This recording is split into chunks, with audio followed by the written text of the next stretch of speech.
नमस्कार, स्वागत है आपका अनिल कंप्यूटर्स की फ्री ऑनलाइन क्लासेस में। आज की क्लास में हम सीखेंगे सी लैंग्वेज के बारे में। सी लैंग्वेज एक structural general purpose programming language है। इसे यूनिक्स ऑपरेटिंग सिस्टम को दोबारा लिखने के लिए डेवलप किया गया था। इससे पहले यूनिक्स ऑपरेटिंग सिस्टम को बी लैंग्वेज में लिखा गया था, लेकिन बी लैंग्वेज केन थॉमसन के द्वारा 1970 में बेल लेबोरेटरी में लिखी गई थी। लेकिन बी लैंग्वेज में डेटा टाइप का कोई कंसेप्ट नहीं था, इसलिए बी लैंग्वेज ज्यादा पॉपुलैरिटी हासिल नहीं कर पाई। सी लैंग्वेज को डेनिस रिची ने 1972 में बेल लेबोरेटरी में डेवलप किया था। सी एक टाइपफुल लैंग्वेज है। सी लैंग्वेज बहुत से डेटा टाइप प्रोवाइड करती है। सी एक बहुत ही शॉर्ट और सिंपल लैंग्वेज है, इसलिए यह कम समय में बहुत अधिक पॉपुलर हो गई। सी लैंग्वेज आज भी पॉपुलर है क्योंकि किसी भी दूसरी प्रोग्रामिंग लैंग्वेज को सीखने से पहले सी लैंग्वेज को सीखा जाता है, क्योंकि सी लैंग्वेज के बाद जितनी भी प्रोग्रामिंग लैंग्वेज आई है उन्होंने किसी न किसी सी के सिंटैक्स को यूज किया है। इसलिए जो भी प्रोग्रामिंग हम सीखते हैं उससे पहले सी लैंग्वेज को उसका बेस माना जाता है कि हम सी लैंग्वेज सीखने के बाद कोई भी दूसरी लैंग्वेज सीखना चाहें तो इजीली सीख सकते हैं। सी लैंग्वेज की पॉपुलैरिटी का कारण उसकी फीचर्स है। ये फीचर्स सी लैंग्वेज को यूनिक और पावरफुल बनाते हैं। नेक्स्ट हम देखते हैं फीचर्स ऑफ सी लैंग्वेज। सबसे फर्स्ट फीचर है स्ट्रक्चर। सी एक स्ट्रक्चर प्रोग्रामिंग लैंग्वेज है। सी में किसी प्रोग्राम को छोटे छोटे मॉड्यूल में क्रिएट किया जाता है जिन्हें फंक्शंस कहा जाता है, और ऐसा करने से प्रोग्राम को मैनेज और डिबग करने में आसानी रहती है और बड़ी प्रॉब्लम को आसानी से सॉल्व किया जाता है। सेकेंड फीचर होता है ये स्मॉल है। C32 रिजर्व्ड कीवर्ड हमें प्रोवाइड करती है। ये कीवर्ड प्रोग्रामर को लैंग्वेज पर कंट्रोल प्रोवाइड करते हैं और इन कीवर्ड के उपयोग को समझ के हम सी लैंग्वेज में प्रोग्रामिंग कर सकते हैं। सी लैंग्वेज के स्मॉल होने से इसे कम समय में इजीली लर्न किया जाता है, साथ ही इसे यूज करने में भी आसानी रहती है। थर्ड फीचर है मिडल लेवल लैंग्वेज है। सी एक मिडल लेवल लैंग्वेज है। सी हाई लेवल यानी सॉफ्टवेयर के बहुत करीब और लो लेवल यानी हार्डवेयर के बहुत करीब दोनों तरह के एप्लीकेशन क्रिएट करने में सक्षम है। सी लैंग्वेज का यह फीचर उन प्रोग्रामर के लिए एक एडवांटेज है जो लो और हाई दोनों ही लेवल की एप्लीकेशन क्रिएट करना चाहते हैं। यह फीचर सी लैंग्वेज को फ्लेक्सिबल बनाता है। फोर्थ फीचर है फास्ट होती है।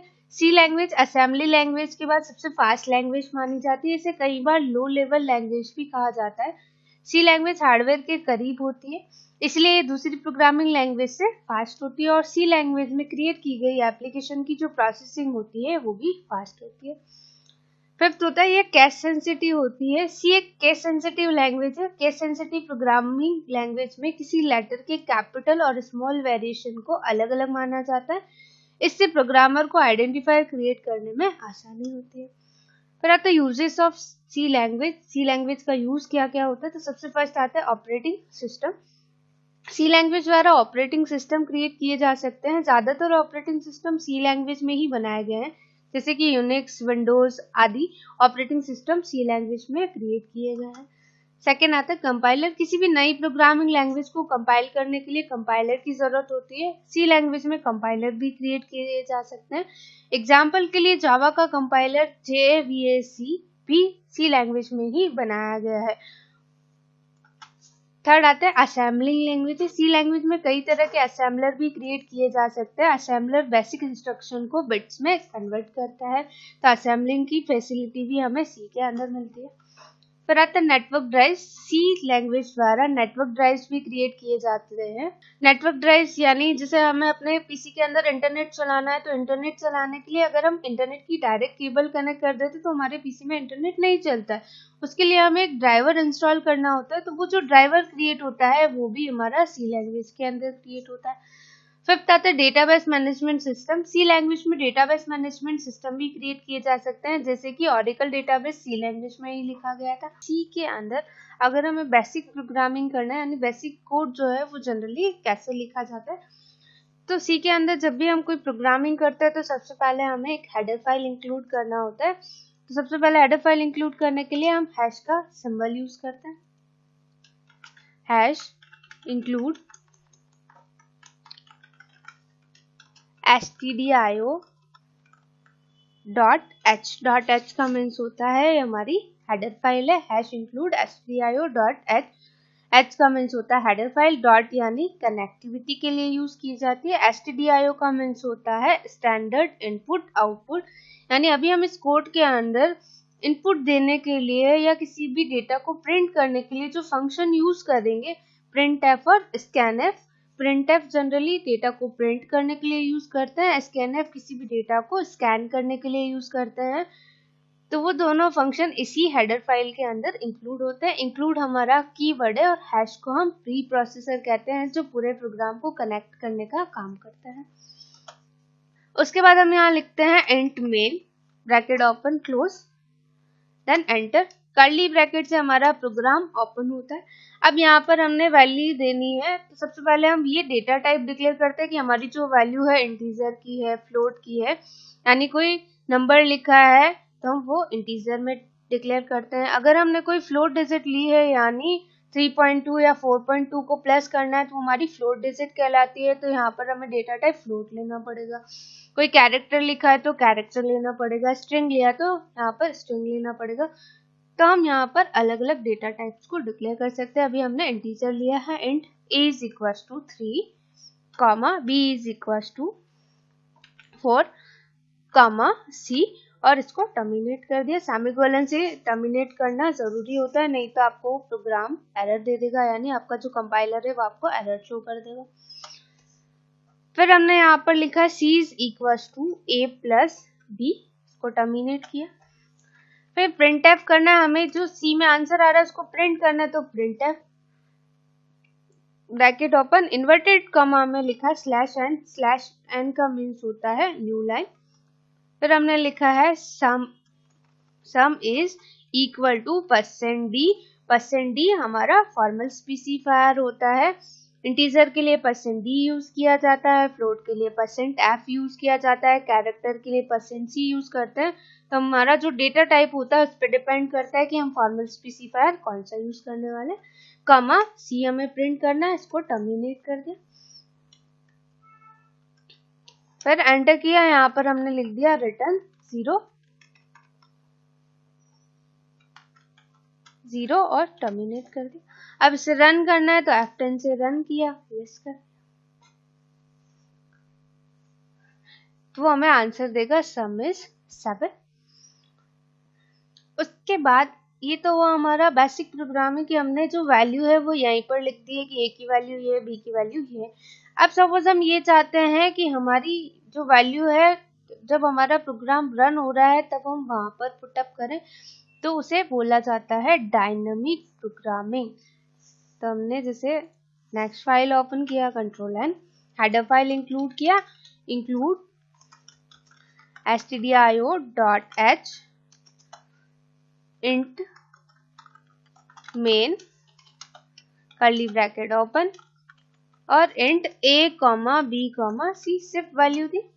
उसके बाद में हमने लिखा है printf /n, या फिर हम /n ना भी लिखे तो यहाँ डायरेक्ट लिख सकते हैं enter the value of a, इसको टर्मिनेट कर दिया। फिर स्कैन करवाना है क्योंकि हमने वैल्यू ऊपर पुटअप नहीं की है, अब हमें वैल्यू जब हमारा प्रोग्राम रन हो रहा है तब पुट करवानी है, तो हमने यहाँ पर scanf किया। यहाँ पर हमने लिखा है %d, एड्रेस ऑफ a, यानी हमारा जो a है वो ऊपर डिक्लेयर किया हुआ ये दिखाना है, तो हमने यहाँ पर एड्रेस का आइकन यूज किया है। फिर एंटर किया, b के लिए वैल्यू वापस लेनी है तो printf bracket open enter the value of b, इसको भी टर्मिनेट किया। scanf %d, address of b, इसको भी टर्मिनेट कर दिया। अब हमारा स्टेटमेंट आएगा c is equals to a plus b, printf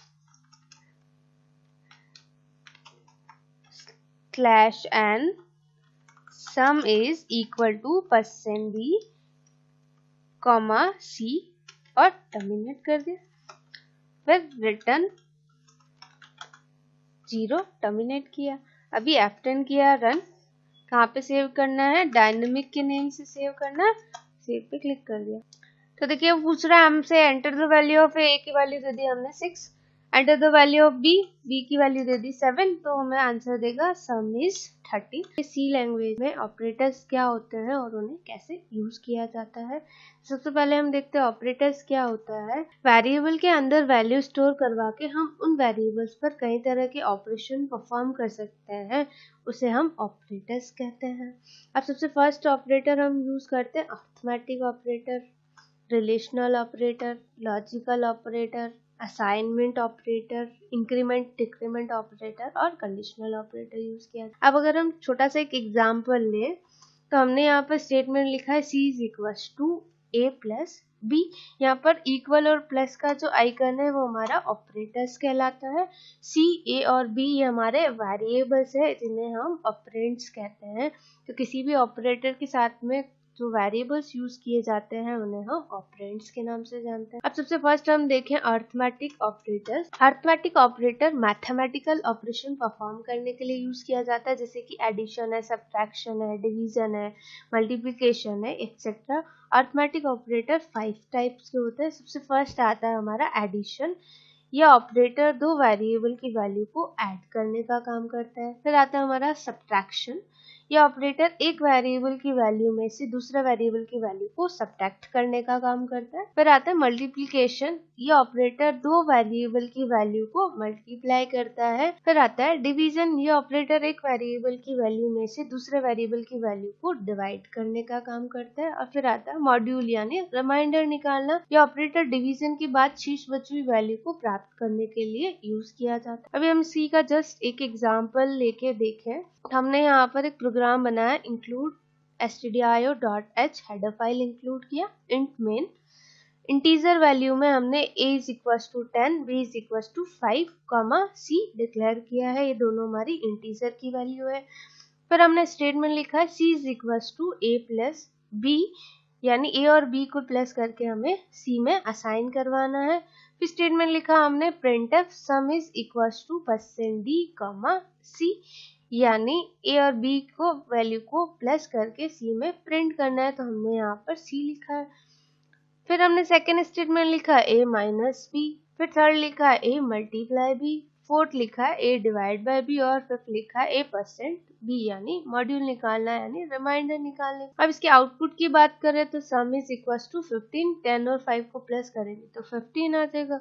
फिर सब्ट्रैक्ट की बात करें तो 10 में से 5 गया तो आंसर कितना आया 5। फिर थर्ड स्टेटमेंट लिखा a मल्टीप्लाई b, तो 10 को 5 से मल्टीप्लाई करेंगे तो आंसर आता है 50। फिर a को डिवाइड करते हैं b से तो उसका आंसर आता है 2। ठीक है, यहाँ पर जो वैल्यूज आती है ना वो इंटीजर में ही आएगी। अगर हम यहाँ पे कोई वैल्यू चेंज कर देते हैं और उसका आंसर डेसिमल में आता है तो भी यहाँ पर हमें इंटीजर नंबर ही रिटर्न करेगा, क्योंकि हमने यहाँ वैल्यू का जो टाइप दिया है वो इंटीजर दिया है, इसलिए। फिर हम यहाँ पर सेकंड स्टेटमेंट की बात करें तो a% भी यानी रिमाइंडर निकालना है, तो 5 को 10 से डिवाइड करेंगे तो उसका रिमाइंडर कितना बचेगा 0। फिर नेक्स्ट ऑपरेटर है हमारा रिलेशनल ऑपरेटर।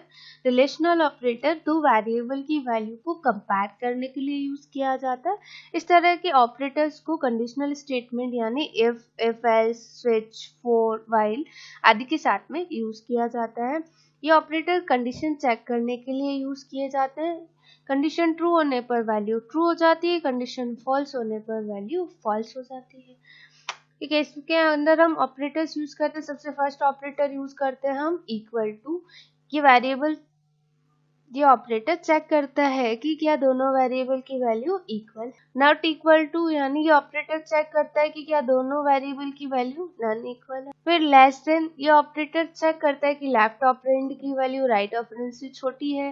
या ग्रेटर देन, यानी वो चेक करता है कि लेफ्ट ऑपरेंड की वैल्यू राइट ऑपरेंड से बड़ी है। लेस देन इक्वल्स टू का मीन्स होता है लेस देन है या उसके बराबर है, वो चेक करने के लिए हम यहाँ पर लेस देन इक्वल वाला सिंबल यूज करते हैं। फिर आता है ग्रेटर देन इक्वल, यानी अगर हमें ये चेक करना है कि वैल्यू बड़ी है या उसके बराबर है तो वहां पर हम ग्रेटर देन इक्वल का सिंबल यूज करते हैं। अब इसी का जस्ट हम एग्जाम्पल की बात करें तो यहाँ पर हमने एक वैल्यू बनाया है। जब हमारा रिलेशनल ऑपरेटर के अंदर हमारा आंसर ट्रू होता है तो 1 रिटर्न करता है, फॉल्स होता है तो वो 0 रिटर्न करता है। अभी यहाँ पर हमने इंटीजर वैल्यू डिफाइन किया, a की वैल्यू 20 है, इंट b की वैल्यू 6 है।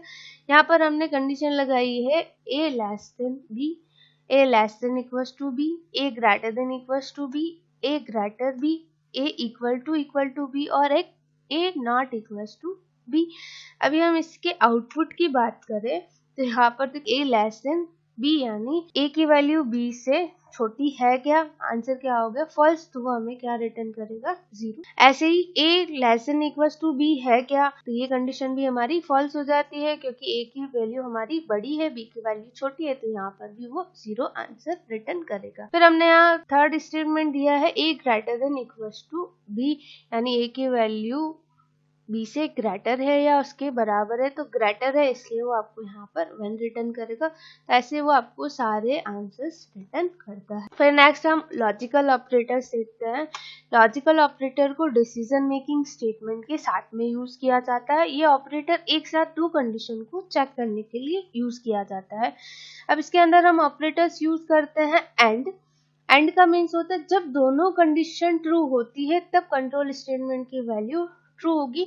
यानी हमने किसी प्रोग्राम के अंदर 2 कंडीशन एक साथ दी है तो दोनों कंडीशन एक साथ देने के लिए हमें एंड ऑपरेटर को यूज करना होगा।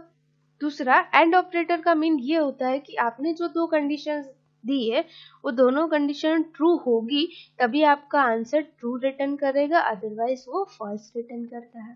ऐसे अगर हम और ऑपरेटर की बात करें तो यहाँ पर भी हम 2 ही कंडीशन देते हैं, लेकिन जब हम और ऑपरेटर्स यूज कर लेते हैं तो उसका मीन ये होता है कि जब आपकी एक कंडीशन भी ट्रू हो जाती है तो आपका जो आंसर होगा वो ट्रू रिटर्न करेगा, अदरवाइज फॉल्स रिटर्न करता है। फिर ऑप्शन यूज करते हैं नॉट। ये ऑपरेटर एक ही कंडीशन के साथ में यूज किया जाता है, जब वो कंडीशन फॉल्स हो जाती है यानी नॉट का मीन्स वो कंडीशन फॉल्स होगी तब हमारी वैल्यू ट्रू प्रिंट करता है। इसी का हम एग्जांपल लें, यहाँ पर हमने यहाँ पर भी एक प्रोग्राम बनाया है a is equals to 5, b is equals to 5, c is equals to 10। फिर हमने यहाँ पर देखो कंडीशन लगाई a equal to b and c greater b। अगर यहाँ पर एंड ऑपरेटर यूज हुआ है इसका मीन्स ये है कि दोनों कंडीशन आपकी ट्रू होगी तभी आपका ट्रू वाला रिजल्ट आएगा, अदरवाइज फॉल्स वाला आएगा। तो यहाँ पर इसका आउटपुट क्या आएगा 1। तो ऐसे हम चेक कर सकते हैं कि हमारा लॉजिकल ऑपरेटर कैसे वर्क करता है। फिर हम पढ़ते हैं असाइनमेंट ऑपरेटर्स के बारे में। असाइनमेंट ऑपरेटर्स वेरिएबल की वैल्यू को एक दूसरे के अंदर असाइन करने के लिए यूज किया जाता है। इसे हम अरिथमेटिक ऑपरेटर की शॉर्ट फॉर्म भी मान सकते हैं। इसके अंदर हम बहुत सारे ऑपरेटर्स यूज कर सकते हैं। सबसे पहले आता है इक्वल्स टू। ये ऑपरेटर राइट साइड के ऑपरेंड की वैल्यू को लेफ्ट साइड के ऑपरेंड में असाइन करने का काम करते हैं।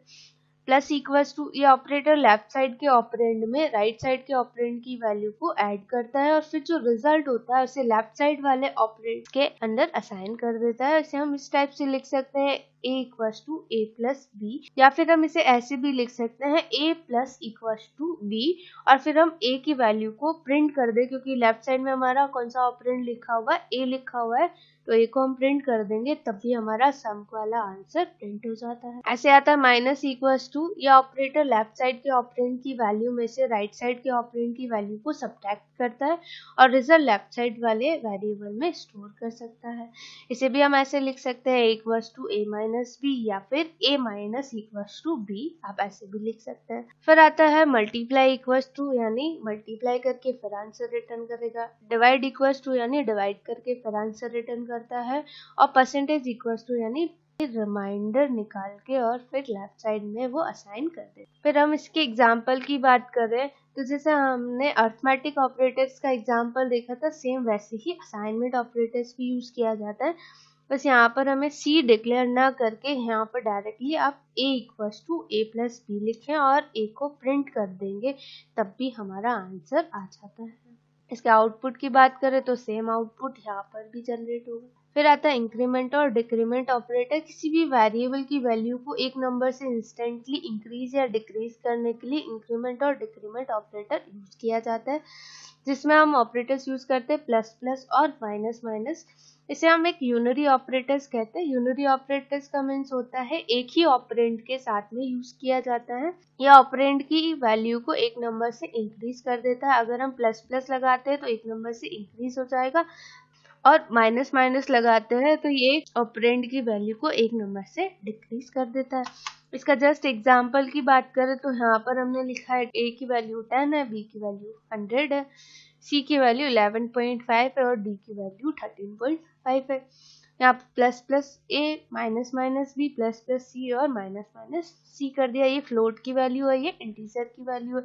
अब इसके आउटपुट की बात करें तो इंक्रीमेंट ऑपरेटर जो है वो क्या करता है, एक नंबर से इंस्टेंटली इंक्रीज कर देता है। तो 10 की वैल्यू 11 हो जाएगी, ठीक है। 100 की वैल्यू को हमने यहाँ पर डिक्रीज किया तो 99 हो गया। फिर c की वैल्यू जो फ्लोट में 11.5 दी हुई है उसको उसने इंक्रीज कर दिया, 12.5 दे दिया। और d की वैल्यू हमने 13.5 दी है तो वो कन्वर्ट होके किसमें आ जाएगी, 14.5। फिर हम नेक्स्ट ऑपरेटर देखें, कंडीशनल ऑपरेटर।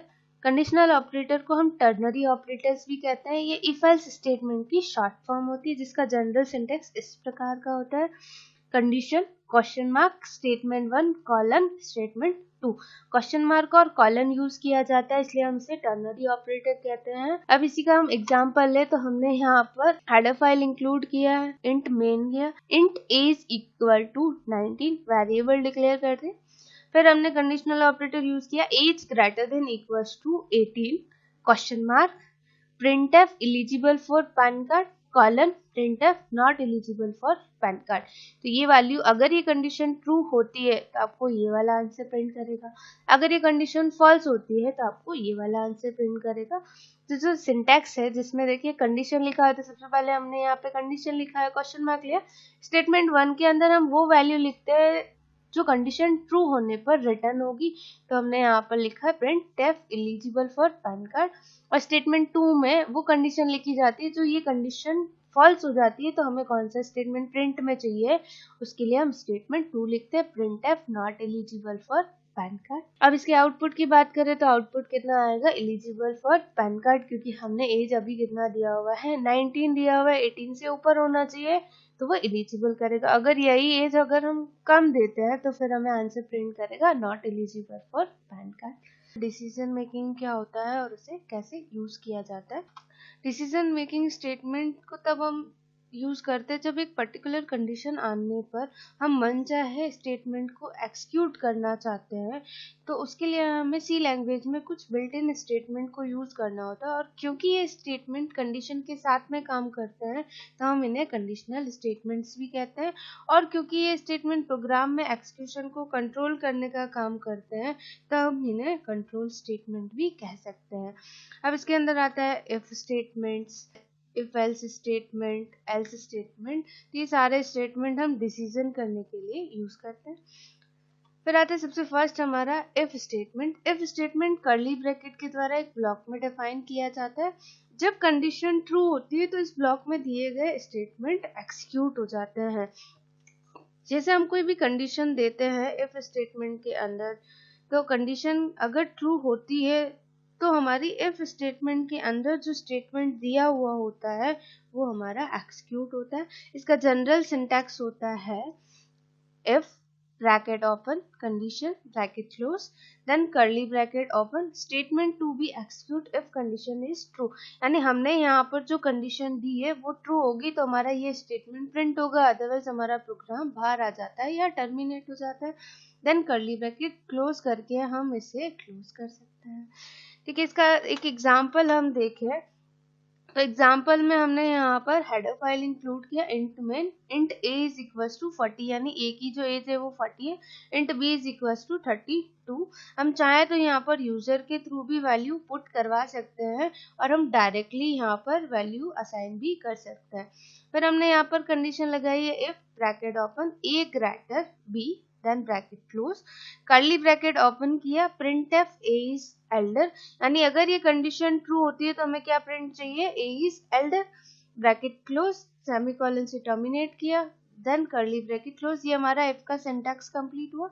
उसके बाद रिटर्न 0 करके हमारा जो प्रोग्राम है वो क्लोज करना है, तो कर्ली ब्रैकेट से हम इसे क्लोज कर देंगे। तो इसका जो आउटपुट आएगा वो आएगा हमारा ए इज एल्डर। नेक्स्ट स्टेटमेंट हम देखते हैं if else statement. If else statement को इफ स्टेटमेंट का पार्ट ही माना जाता है, लेकिन इसमें एल्स ब्लॉक और ऐड किया जाता है। और एल्स ब्लॉक में दिए गए स्टेटमेंट तब एक्सिक्यूट होते हैं जब हमारी इफ की कंडीशन फॉल्स हो जाती है। जैसे अभी हमने इफ की कंडीशन दी ए ग्रेटर बी, अगर वो कंडीशन ट्रू हुई तो हमें क्या प्रिंट हुआ, ए इज एल्डर। और अगर वो कंडीशन फॉल्स हो जाती है तो फिर हमें क्या प्रिंट करेगा, बी इज एल्डर। तो जब हमारी इफ की कंडीशन फॉल्स होगी तभी हमारा एल्स वाला ब्लॉक जो है वो एक्सिक्यूट होगा, अदरवाइज एक्सिक्यूट नहीं होता है। तो हम चाहते हैं दोनों एक साथ यूज करें तो भी हम यूज कर सकते हैं इफ एल्स स्टेटमेंट को। इसका जनरल सिंटैक्स होता है if bracket open condition bracket close curly bracket open statement to be execute when condition is true. अगर ये कंडीशन ट्रू होगी तो हमें यहाँ पर क्या प्रिंट करना है वो हम यहाँ पर लिखते हैं, देन कर्ली ब्रैकेट क्लोज। फिर एल्स ब्लॉक और डिफाइन किया, इसमें एल्स कर्ली ब्रैकेट ओपन, यहाँ पर हम कोई कंडीशन नहीं लिखते, सिर्फ एल्स लिखते हैं।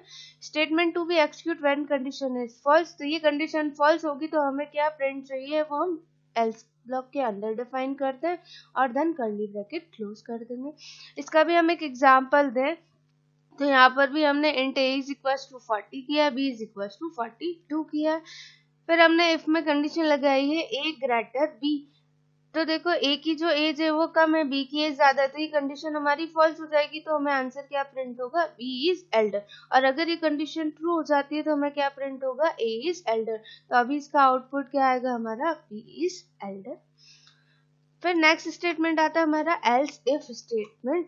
यदि हम इफ और एल्स के बीच में एक कंडीशन और लगाना चाहते हैं तो ऐसा करने के लिए हम एल्स इफ स्टेटमेंट को यूज कर सकते हैं कि हम एक से ज्यादा कंडीशन एक प्रोग्राम के अंदर यूज करना चाहते हैं तो वहां पर आप एल्स इफ स्टेटमेंट को यूज कर सकते हैं। इसका जनरल सिंटैक्स होता है if bracket open condition bracket close curly bracket open statement to be execute when condition is true. अगर ये कंडीशन ट्रू होती है तो हमारा ये आंसर प्रिंट हो जाएगा। ये अगर कंडीशन फॉल्स हो जाती तो हमने यहाँ पर यूज किया एल्स इफ। एल्स इफ के अंदर हम सेकंड कंडीशन देते हैं तो ब्रैकेट के अंदर हमने सेकंड कंडीशन दी, तो अगर ये कंडीशन फॉल्स होगी तो वो सेकंड वाली कंडीशन चेक करेगा और ये कंडीशन ट्रू हो जाती है तो ये वाला आंसर हमारा प्रिंट हो जाता है। और लास्ट में हमने एल्स यूज किया कि ये दोनों ही कंडीशन अगर फॉल्स हो जाए तो हमें क्या प्रिंट करना है, तो वो हम एल्स ब्लॉक के अंदर डिफाइन करते हैं। इसका भी हम एक एग्जाम्पल लें तो यहाँ पर हमने हेडर फाइल इंक्लूड किया इंट में इंट मार्क्स और यूजर के द्वारा हमने यहाँ पर मार्क्स एंटर करवाया, एंटर और marks scan f%d and marks if. अब इफ के अंदर हमने कंडीशन लगाई मार्क्स ग्रेटर 90, यानी हम यहाँ जो मार्क्स एंटर करने वाले हैं वो अगर 90 से ऊपर होंगे तो क्या प्रिंट करेगा, एक्सीलेंट। फिर हमने एल्स इफ यूज किया मार्क्स ग्रेटर 16, अगर 60 से ऊपर मार्क्स हुए तो उसको क्या मिलना चाहिए, फर्स्ट डिवीजन। फिर एल्स इफ में एक और कंडीशन लगाई मार्क्स ग्रेटर 48 हो तो सेकंड डिवीजन आए, मार्क्स ग्रेटर 36 हो तो थर्ड डिवीजन आए। और ये सारी ही कंडीशन अगर फॉल्स हो जाए तो हमें क्या प्रिंट करेगा कि वो फेल है। यहाँ पर हम एक और चीज यूज कर सकते हैं इक्वल टू का साइन। अभी हमने कंडीशन लगाई मार्क्स ग्रेटर 90, अगर आप marks greater than equal to 90 करते हैं तो 90 के बराबर भी होगा तब भी वो एक्सीलेंट आंसर प्रिंट करता है। तो अभी हमने यहाँ पर एंटर किए 60 मार्क्स तो वो हमें आंसर देगा फर्स्ट डिवीजन। स्विच स्टेटमेंट को यानी स्विच केस स्टेटमेंट को कैसे यूज किया जाता है, जब हमारे किसी प्रोग्राम में बहुत सारी कंडीशन होती है तो हमें वहां पर इफ एल्स स्टेटमेंट यूज करते हैं और वहां हम ज्यादा इफ एल्स कंडीशन लगाते हैं तो प्रोग्राम बहुत ज्यादा बड़ा हो जाता है जिसको पढ़ना और समझना बहुत मुश्किल हो जाता है। तो वहां पर हम स्विच के स्टेटमेंट का यूज कर सकते हैं। स्विच स्टेटमेंट भी इफ स्टेटमेंट की तरह ही होता है, लेकिन इसमें कंडीशन चेक करने की बजाय केस चेक किया जाता है और एक पर्टिकुलर केस आने पर हम जो स्टेटमेंट एक्सिक्यूट करना चाहते हैं उन्हें हम एक केस के अंदर लिखते हैं। स्विच केस का जनरल सिंटैक्स होता है switch variable name case value 1, फिर केस वैल्यू का जो स्टेटमेंट हमें प्रिंट करना है वो देन ब्रैक केस वैल्यू 2 फिर इसका जो स्टेटमेंट प्रिंट करना है वो देन ब्रेक कर लिया जाता है, यानी जैसे ये केस ट्रू हो जाए तो ये स्टेटमेंट प्रिंट हो जाए, उसके बाद हमारा जो प्रोग्राम है वो वहीं पर ब्रेक हो जाए या वहीं पर टर्मिनेट हो जाए, इसलिए यूज किया जाता है। और अगर ये दोनों केस की वैल्यू ही फॉल्स हो जाती है तो डिफॉल्ट में हमें क्या स्टेटमेंट प्रिंट करना है वो हम डिफॉल्ट कीवर्ड के साथ में लिखते हैं। डिफॉल्ट और ब्रेक कीवर्ड दोनों स्मॉल केस में लिखे जाते हैं, ये ध्यान रखिएगा। नेक्स्ट आता है कि स्विच केस कैसे काम करता है। तो स्विच केस भी इफ एल्स और एल्स इफ की तरह ही काम करता है। जैसे सबसे पहले इफ की कंडीशन चेक होती है, अगर वो फॉल्स हो जाती है तो एल्स इफ की, उसके बाद नेक्स्ट एल्स इफ की कंडीशन चेक की जाती है, और अगर कोई भी कंडीशन ट्रू नहीं होती है तो लास्ट में एल्स स्टेटमेंट एक्सिक्यूट हो जाता है। स्विच के पैरेंथेसिस में जो वेरिएबल होता है वो एक एक करके सभी केस की वैल्यू के साथ कंपेयर किया जाता है। जिस केस की वैल्यू स्विच की वैल्यू के बराबर होती है उस केस को ट्रू मान लिया जाता है और उसके अंदर के सभी केस एक्सिक्यूट हो जाते हैं। और अगर स्विच की वैल्यू किसी केस की वैल्यू के बराबर नहीं होती तो लास्ट में जो डिफॉल्ट केस होता है उसके अंदर जो स्टेटमेंट लिखा हुआ होता है वो स्टेटमेंट एक्सिक्यूट हो जाता है। फिर आता है स्विच केस में ब्रेक कीवर्ड का क्या यूज होता है। इफ एल्स स्टेटमेंट का यूज करते हुए ये होता है कि जैसे ही इफ या किसी एल्स इफ की कंडीशन ट्रू होती है तो उसके बाद वाले एल्स इफ या एल्स की कंडीशन चेक नहीं होती है और ना ही उनके स्टेटमेंट्स रन होते हैं।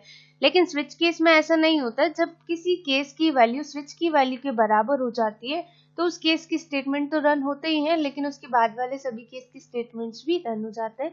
यानी जैसे ही कोई केस ट्रू होता है तो उसके बाद वाले सभी केस बिना स्विच की वैल्यू को कंपेयर किए ऑटोमेटिकली ट्रू हो जाते हैं और उनके स्टेटमेंट्स भी रन हो जाते हैं। इसलिए हर केस के स्टेटमेंट के बाद ब्रेक कीवर्ड का यूज किया जाता है। फिर हम देखें switch case example without break use. अगर हम ब्रेक का यूज नहीं करते हैं और फिर इसका एग्जांपल बनाए तो हमने दोनों हेडर फाइल यूज किया, void main character C, enter the alphabet और सी को स्कैन करा दी। स्विच में हमने सी लिखा है क्योंकि हमें कैरेक्टर चेक कराना है।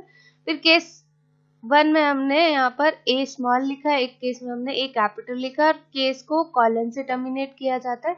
अब ये दोनों केस अगर ट्रू हो तो हमें क्या आंसर प्रिंट चाहिए, प्रिंट वॉवेल। नेक्स्ट केस ई लिया, यानी हमें वॉवेल्स प्रिंट करने हैं, ए ई आई ओ यू। तो हमने ए के लिए अलग से केसेस बनाए, ई के लिए बनाए, फिर प्रिंट किया, आई के लिए केस बनाए, स्मॉल और कैपिटल दोनों बनाया, ओ के लिए बनाया, फिर यू और डिफॉल्ट में हमने कर दिया नॉट वोवेल और गेट सी एच कर दिया।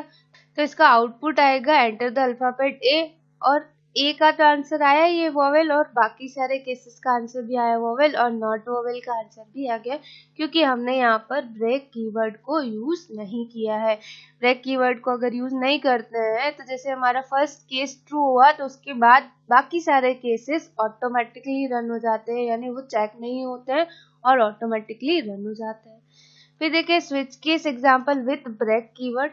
तो हमने यहाँ पर एक केस बनाया, प्रिंट वॉवेल किया और यहाँ से ब्रेक कर दिया, यानी अगर ये केस ट्रू हो जाता है तो हमें यहीं पर हमारा जो प्रोग्राम है वो ब्रेक हो जाएगा या टर्मिनेट हो जाएगा, सिर्फ इतना ही आंसर मिलेगा। फिर ई का बनाया, उसके बाद ब्रेक किया, केस आई के लिए बनाया, फिर ब्रेक कर दिया। तो ऐसे हमने सारे केसेस को ब्रेक किया हुआ है, और अगर ये सारे केस फॉल्स हो जाते हैं तो डिफॉल्ट में हमें नॉट वोवेल प्रिंट करेगा। तो जैसे इसका आउटपुट देखे तो एंटर द अल्फाबेट ए, यानी वो हमारा क्या है, वोवेल है, वो आपको आंसर रिटर्न कर देगा। लूप क्या होता है और उसे कैसे यूज किया जाता है। लूप सी का एक ऐसा कंसेप्ट है जिसकी मदद से हम किसी कोड को बार बार दोहरा सकते हैं, और ऐसे स्टेटमेंट जो किसी कोड को बार बार दोहराते हैं उन्हें हम लूपिंग स्टेटमेंट्स कहते हैं। लूप को हम एक फ्लो चार्ट के थ्रू समझे तो सबसे पहले हम वैल्यू को इनिशियलाइजेशन करते तो वैल्यू पुटअप होगी, उसके बाद हमने जो कंडीशन दी है वो चेक की जाती है, जो भी कंडीशन आपने दी है वो चेक होगी। अगर वो कंडीशन फॉल्स हो जाती है तो हमारा लूप बाहर की साइड में आ जाता है, और अगर ये कंडीशन ट्रू होती है तो हमने जो ब्लॉक ऑफ कोड दिया है वो एक्सिक्यूट हो जाएगा। उसके बाद हमारी कंडीशन में अपडेट होता है, और कंडीशन अपडेट होने के बाद में हमारा लूप वापस ऊपर जाता है, और जो वैल्यू हमारी अपडेट हुई है उससे वापस उस कंडीशन को चेक किया जाता है, और अगर वो कंडीशन भी ट्रू होगी तभी हमारा ये प्रोग्राम वापस से चलता है, यानी ये कोड दोबारा चलेगा, अदरवाइज वो फॉल्स हो जाएगा तो आउट ऑफ लूप आ जाता है। ठीक है, अब हमारे जो लूप्स होते हैं, type of loops, C programming में 3 लूप्स होते हैं। सबसे फर्स्ट आता है while loop, do while loop और फोर लूप। अब इनकी भी अलग अलग कैटेगरीज डिफाइन की गई है। दो कैटेगरी होती है, एक होती है एंट्री लूप और एक होता है एग्जिट लूप। एंट्री लूप के अंदर हम व्हाइल और फोर लूप यूज करते हैं, एग्जिट के अंदर हम डू व्हाइल लूप यूज करते हैं। एंट्री का मीन्स है जब हमारा कोड स्टार्ट हो रहा है या जब हमारा प्रोग्राम स्टार्ट हो रहा है तब हम अगर कोई लूप यूज करते हैं तो वो हमारा एंट्री लूप कहलाता है। तो हम व्हाइल और फोर दोनों स्टार्टिंग में यूज करते हैं, इसलिए हम इसे एंट्री लूप कहते हैं। और डू व्हाइल जो है वो लास्ट में यूज किया जाता है, इसलिए हम इसे एग्जिट लूप कहते हैं। सबसे फर्स्ट हम बात करें तो व्हाइल लूप। सी लैंग्वेज में व्हाइल लूप एक सिंपल लूप होता है और ये लूप तब तक चलता है जब तक आपकी कंडीशन ट्रू होती है और तब तक हमारा कोड भी एक्सिक्यूट होता है, और कंडीशन फॉल्स होने पर यह लूप टर्मिनेटेड हो जाता है। इसका जनरल सिंटैक्स होता है initialization while bracket open condition bracket close. तो हमारी कंडीशन यहाँ आ जाएगी curly bracket open body of the statement increment decrement यानी कंडीशन अपडेट और देन कर्ली ब्रैकेट क्लोज। इसका हम एग्जांपल देखें तो यहाँ पर हमने हेडर फाइल यूज किया दोनों stdio and conio int main int i equal to 1 यानी आई की वैल्यू हमने पुटअप की है 1 while i less than equals to 10 यानी आई हमारा जो आई की वैल्यू है 1 वो लेस देन इक्वल्स टू 10 है क्या। अगर ये कंडीशन ट्रू होगा तो हमें यहाँ पर 1 प्रिंट हो जाएगा। उसके बाद हमने किया आई प्लस प्लस यानी इंक्रीमेंट हो गया तो आई की वैल्यू होगी 2। फिर हमारा लूप वापस जाता है व्हाइल कंडीशन में, तो 2 लेस देन इक्वल्स टू 10 है क्या। अगर ये कंडीशन ट्रू होगी तो 2 प्रिंट करेगा और अगर ये कंडीशन फॉल्स हो जाएगी तो हमारा लूप बाहर आ जाता है। तो इसका आउटपुट होगा 1 2 3 4 5 6 7 8 9 10। ऐसे नेक्स्ट आता है हमारा do while loop. Do while loop भी व्हाइल लूप के जैसा ही होता है, लेकिन इस लूप में एक बार स्टेटमेंट एक्सिक्यूट हो जाता है क्योंकि डू व्हाइल लूप जो है सबसे लास्ट में यूज किया जाता है, तो हमारी जो कंडीशन लगेगी वो लास्ट में लगती है। तो हमारा जो लूप होता है वो एक बार तो एक्सिक्यूट हो जाता है, उसके बाद हमारी कंडीशन चेक होती है और कंडीशन ट्रू होती है तो लूप दोबारा चलता है और नहीं तो टर्मिनेट हो जाता है। इसका जनरल सिंटैक्स होता है do curly bracket open body of statement increment decrement, और जहां पर हमारा लूप क्लोज होता है वहीं पर हमारी व्हाइल की कंडीशन हम यूज करते हैं। तो व्हाइल और जो भी हमारी कंडीशन है वो लिख के उसे टर्मिनेट किया जाता है। इसका भी हम एग्जांपल देखें तो हेडर फाइल इंक्लूड किया इंट मेन आई की वैल्यू यहाँ पर 1 दिया हुआ है। डू एक बार हमने आई की वैल्यू को प्रिंट कर दिया इंक्रीमेंट किया और उसके बाद में हमने यहाँ पर कंडीशन चेक करवाया। अभी लूप 5 तक चलाया है तो इसका जो आउटपुट आएगा वो हमें 5 डिजिट तक मिलेगा। फिर थर्ड लूप आता है हमारा for loop. For loop C language में बहुत ज्यादा यूज किया जाता है क्योंकि ये लूप बहुत इजी होता है और सिंगल स्टेटमेंट में डिफाइन किया जाता है। इसका जनरल सिंटैक्स होता है for bracket open initialization semicolon condition semicolon increment decrement. अभी व्हाइल और डू व्हाइल के अंदर हमने इनिशियलाइजेशन अलग से किया है, कंडीशन अलग से दिया और कंडीशन में अपडेट या इंक्रीमेंट डिक्रीमेंट अलग से करवाया। और फोर लूप के अंदर हम फोर इन तीनों चीजों को एक साथ यूज कर सकते हैं, इसलिए हम इसे सिंगल स्टेटमेंट में डिफाइन कर सकते हैं और ये थोड़ा सा इजी होता है और ज्यादा यूज किया जाता है। Curly bracket open body of statement semicolon से टर्मिनेट करेंगे देन कर्ली ब्रैकेट क्लोज कर देंगे। इसका एग्जांपल देखें हम तो हमने यहाँ पर इंट आई डिक्लेयर किया है for i equal to 1 i less than equal to 5 i plus plus और प्रिंटफ कर दे आई को तो हमें 1 से लेके 5 तक की डिजिट प्रिंट करेगा तो इसका आउटपुट होगा 1 2 3 4 5। तो इस तरह से हम सी लैंग्वेज के अंदर लूप्स को यूज कर सकते हैं। लूप एक बहुत ही अच्छा कंसेप्ट है जिसे आप सी में बहुत इजीली यूज करके और अपने बहुत सारे प्रोग्राम्स बना सकते हैं। नेस्टेड फॉर लूप, आइए जानते हैं नेस्टेड फॉर लूप को कैसे यूज किया जाता है और क्या होता है। नेस्टेड फॉर लूप क्या होता है, जब हम किसी लूप के अंदर एक लूप और चलाते हैं तो उसे नेस्टेड लूप कहा जाता है। यानी लूप के अंदर एक लूप और अगर हमें चलाना है या हम चाहते हैं कि एक लूप के साथ में दूसरी वाली वैल्यू भी हमारी प्रिंट हो जाए, जैसे नेस्टेड फॉर लूप को जनरली हम पैटर्न्स प्रिंट करना है या फिर हमें कोई अल्फाबेट सीरीज प्रिंट करनी है, वो भी ट्राइंगल के फॉर्म में प्रिंट करनी है, तो उसके लिए जनरली नेस्टेड फॉर लूप को यूज किया जाता है। इसका जनरल सिंटैक्स होता है for initialization semicolon condition semicolon increment या डिक्रीमेंट या फिर हम कंडीशन अपडेट भी बोल सकते हैं। Curly bracket open statement of outer loop यानी आउटर लूप का जो स्टेटमेंट होगा वो यहाँ पर लिखा जाएगा। इनर लूप ये हमारा आउटर लूप हो गया, ये हमारा इनर लूप। तो for initialization semicolon condition semicolon increment या decrement curly bracket open, statement of inner loop, then curly bracket close, then यहाँ पर स्टेटमेंट ऑफ आउटर लूप वापस लिखा जाता है और देन कर्ली ब्रैकेट से इसे क्लोज किया जाता है। अब सबसे पहले हमारा जो लूप चलेगा वो कैसे चलेगा, सबसे पहले तो हमारी जो वैल्यू है वो इनिशियलाइज होगी। इनिशियलाइज होने के बाद हमारी कंडीशन चेक होगी कि हमने यहाँ जो कंडीशन दी है वो ट्रू है या नहीं है। उसके बाद में हमारा यहाँ पर जो भी कंडीशन होगी उसके बाद हमारा लूप चला जाता है इनर लूप के अंदर। इनर लूप में हमने क्या इनिशियलाइजेशन किया है वो चेक होगा। उसके बाद में हमारी कंडीशन चेक होती है और देन हमारा जो भी स्टेटमेंट होता है वो यहाँ पर प्रिंट कर दिया जाता है। प्रिंट करने के बाद हमारा आउटर लूप आता है, यानी जैसे हमने यहाँ पे दिया printf/n, यानी न्यू लाइन आ जाए तो न्यू लाइन आएगी। न्यू लाइन आने के बाद हमारे आउटर लूप में इंक्रीमेंट होगा, देन हमारे इनर लूप में भी इंक्रीमेंट होगा और देन वापस से हमारी यहाँ पर कंडीशन चेक की जाती है। इसको हम एग्जांपल के थ्रू और समझे तो यहाँ पर हमने हेडर फाइल इंक्लूड किया int main int i, j। अब हमारा जो इनर लूप होता है वो टोटली आउटर लूप पे डिपेंड करता है, तो for i equal to 1, i less than equals to 5 और i प्लस प्लस, यानी हमने 5 तक लूप चलाया तो i की वैल्यू 1 है। वो पहले चेक करेगा कि 1 लेस देन इक्वल्स टू 5 है क्या। अगर ये कंडीशन ट्रू हुई तो फिर वो j की वैल्यू देखेगा कि j कितना है, 1 है। j less than equals to 5 है, तो हमारा जो i वाला लूप है ये रो के लिए चलता है और जो j वाला लूप है यानी इनर लूप है वो कॉलम के लिए चलता है। तो यहाँ पर हमारी एक जो रो है वो इंसर्ट हो गई। ठीक है, फिर हमारा j कहाँ से चलेगा, 1 से लेके 5 तक चलेगा, तो हमें यहाँ पर प्रिंट कर देगा 1 2 3 4 5। फिर नए लाइन आ गया, फिर हमारी i की जो वैल्यू है उसमें इंक्रीमेंट हो गया, 2 हो गया, तो यहाँ पर 2 रोज आ जाएगी और फिर यहाँ पर हमारा जो लूप चलेगा वो वापस 1 2 3 4 5 तक चलेगा। तो हमारा लूप कब तक चलेगा, 5 तक चलेगा, यानी 5 रोज आएगी, उसमें 5 कॉलम्स आएंगे, तो वो हमें 1 2 3 4 5 प्रिंट करके देगा रो और कॉलम के अकॉर्डिंग। कंट्रोल स्टेटमेंट्स यानी ब्रेक, कंटिन्यू और गो टू स्टेटमेंट को कैसे यूज किया जाता है सी लैंग्वेज के अंदर, चलिए स्टार्ट करते हैं। सबसे पहले देखते हैं हम ब्रेक स्टेटमेंट क्या होता है।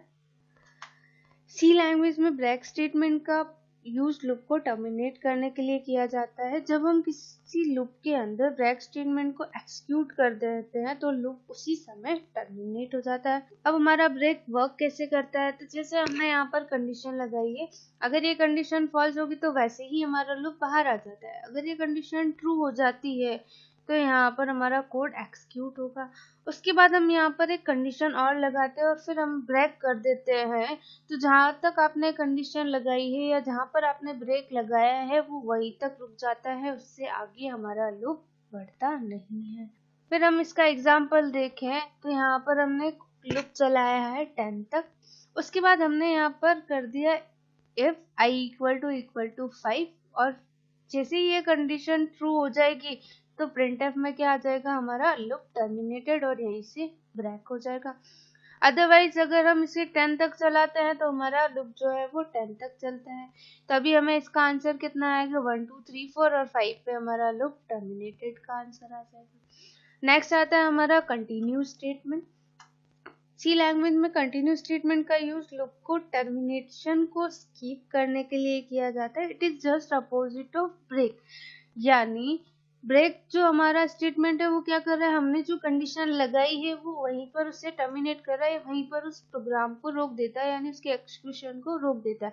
लेकिन कंटिन्यू क्या करता है, हमने जो कंडीशन लगाई है उस कंडीशन की जगह पर उसको स्किप कर देता है, देन हमारा लूप आगे कंटिन्यू हो जाता है, यानी आगे का जो कोड है वो एक्सिक्यूट हो जाता है। इसको भी हम एग्जाम्पल के थ्रू समझे। हमने यहाँ पर देखिए लूप 10 तक चलाया है, i equal to 5, loop terminated और ब्रेक की जगह हमने कंटिन्यू स्टेटमेंट को यूज किया। तो जैसे ही यहाँ पर ये लूप टर्मिनेट होगा तो वो उस पोर्शन को स्किप कर देगा और देन हमारी आगे की जो वैल्यू है वो कंटिन्यू कर लेता है। तो इसका जो आउटपुट आएगा वो आएगा हमारा 1 2 3 4 5 पे हमारा लूप टर्मिनेटेड हो गया और फिर 6 7 8 9 10 हमारा जो लूप है वो कंटिन्यू चलता रहता है। तो जो हमारी कंडीशन है या जहाँ पर हमारा लूप टर्मिनेट हो रहा है वो उस पोर्शन को स्किप करने का काम करता है। फिर आता है हमारा go to statement. C language में गो टू स्टेटमेंट का यूज एक जगह से दूसरी जगह जंप करने के लिए किया जाता है। इसके लिए एक लेवल भी डिफाइन करना जरूरी होता है। इसका भी हम एक फ्लो चार्ट देखें तो सबसे पहले हम स्टार्ट करते हैं, फिर हमने स्टेटमेंट 1, 2 और 3 दिया है, हम लेबल 1, लेबल 2, लेबल 3 भी मान सकते हैं।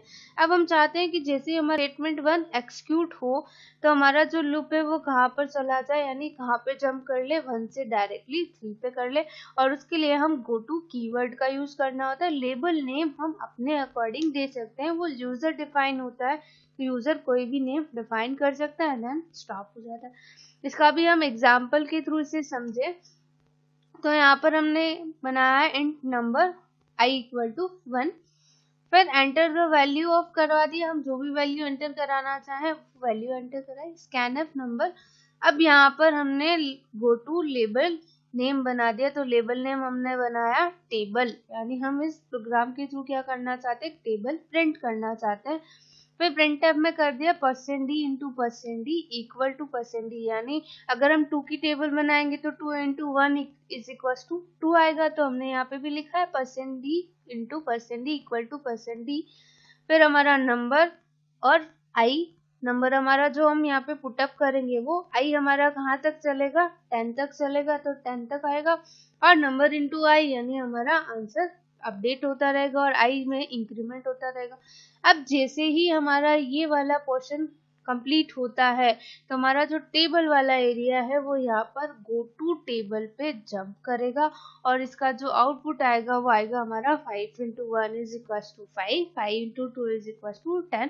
तो ऐसे हमारी पूरी टेबल को वो प्रिंट करने का काम करता है। ये भी हमारे लूप स्टेटमेंट का ही पार्ट होता है। लूप स्टेटमेंट के अंदर ही हम कंट्रोल स्टेटमेंट्स को भी यूज कर सकते हैं, और कंट्रोल स्टेटमेंट ये तीनों होते हैं, break, continue and go to. इन तीनों को हम कंट्रोल स्टेटमेंट कहते हैं क्योंकि ये प्रोग्राम पर कंट्रोलिंग का काम करते हैं। इसलिए सी लैंग्वेज में स्ट्रिंग को कैसे यूज किया जाता है, तो आइए जानते हैं सबसे पहले कि स्ट्रिंग क्या होता है। सी प्रोग्रामिंग में स्ट्रिंग कैरेक्टर का एक क्रम होता है और इसे नल के द्वारा टर्मिनेट किया जाता है। स्ट्रिंग का सबसे अंतिम कैरेक्टर हमेशा नल होना चाहिए, इससे पता चलता है कि हमारी स्ट्रिंग कहाँ पर खत्म हो रही है। स्ट्रिंग को हमेशा डबल कोट के अंदर लिखा जाता है जबकि कैरेक्टर को सिंगल कोट के अंदर लिखा जाता है। स्ट्रिंग का फॉर्मेट स्पेसिफायर %s यूज किया जाता है, कैरेक्टर के लिए हम %c यूज करते हैं। जस्ट इसका हम एग्जाम्पल देखें तो हमने लिखा character c equal to n और सिंगल कोट लगाया है, यानी सिंगल कैरेक्टर लिखा है यहाँ पर, इसलिए सिंगल कोट में लिखा हुआ है। फिर नेक्स्ट देखिए यहाँ पर हमने बेस्ट इंस्टीट्यूट लिखा है तो उसके लिए हमने डबल कोड यूज किया है क्योंकि हमने ग्रुप ऑफ कैरेक्टर लिखा है इसलिए। फिर आता है स्ट्रिंग को डिक्लेरेशन करना है, तो स्ट्रिंग डिक्लेरेशन कैसे किया जाता है। तो एक स्ट्रिंग जो होता है इजी एरे होता है जिसका डेटा टाइप हमेशा कैरेक्टर होता है। स्ट्रिंग डिक्लेरेशन का सिंटैक्स देखें तो कैरेक्टर str अंडरस्कोर नेम और ब्रैकेट के अंदर हमने लिखा है साइज, यानी इसका साइज क्या होगा। फॉर एग्जाम्पल है तो हमने लिखा है कैरेक्टर स्ट्रिंग और इसका साइज दिया है 20, यानी हम 20 कैरेक्टर तक उसमें लिखना चाहते हैं। फिर आता है %s। %s हमारा एक स्पेशल फॉर्मेट स्पेसिफायर होता है, इसका यूज स्ट्रिंग को प्रिंट या स्कैन करने के लिए किया जाता है। नॉर्मली हम लोग इंटीजर के लिए, फ्लोट के लिए, कैरेक्टर के लिए जो फॉर्मेट स्पेसिफायर यूज करते हैं, इंटीजर के लिए %d यूज करते हैं, कैरेक्टर के लिए %c यूज करते हैं, फ्लोट के लिए %f यूज करते हैं, वैसे ही हम स्ट्रिंग के लिए %s यूज करते हैं। नेक्स्ट हम स्ट्रिंग का एग्जाम्पल देखें तो यहाँ पर देखिए हमने हेडर फाइल इंक्लूड किया है stdio.h int character s20, enter your name, हमने नेम को पुटअप कराया, स्कैन कराने के लिए %s, s लिखा है। %s हमारा फॉर्मेट स्पेसिफायर है, s यानी हमने जो वेरिएबल ऊपर डिफाइन किया है वो है। दूसरा नॉर्मल जब हम प्रोग्राम बनाते हैं तो वहां पर हम %d, एड्रेस ऑफ s का आइकन यूज करते हैं, यानी एंड का सिंबल यूज करते हैं। लेकिन अगर आप %s फॉर्मेट स्पेसिफायर यूज करते हैं तो हमें एंड का यानी एड्रेस ऑपरेटर का यूज करने की जरूरत नहीं रहती है। फिर हमने वापस किया printf your name %s, s, यानी यहाँ पर जो हम नेम पुट करने वाले हैं वो हमें यहाँ पर प्रिंट हो जाएगा। तो सबसे पहले तो पूछेगा एंटर योर नेम, तो हमने एंटर योर नेम करेगा गौरव, तो वो हमें प्रिंट कर देगा योर नेम गौरव। लेकिन अगर हम सेकंड आउटपुट में की बात करें तो यहाँ पर हमने लिखा है गौरव शर्मा, तो वो हमें प्रिंट क्या करेगा, सिर्फ गौरव ही प्रिंट करेगा, क्योंकि स्ट्रिंग के अंदर स्पेस के बाद वाली जो कैरेक्टर है वो उसको रीड नहीं कर पाता। तो उसके लिए हम यहाँ पर यूज करते हैं gets and puts function.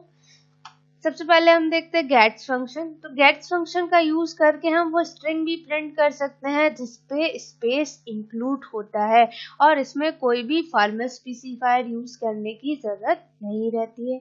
Next function आता है हमारा पुट्स। पुट्स फंक्शन का यूज करके हम किसी भी स्ट्रिंग को प्रिंट कर सकते हैं।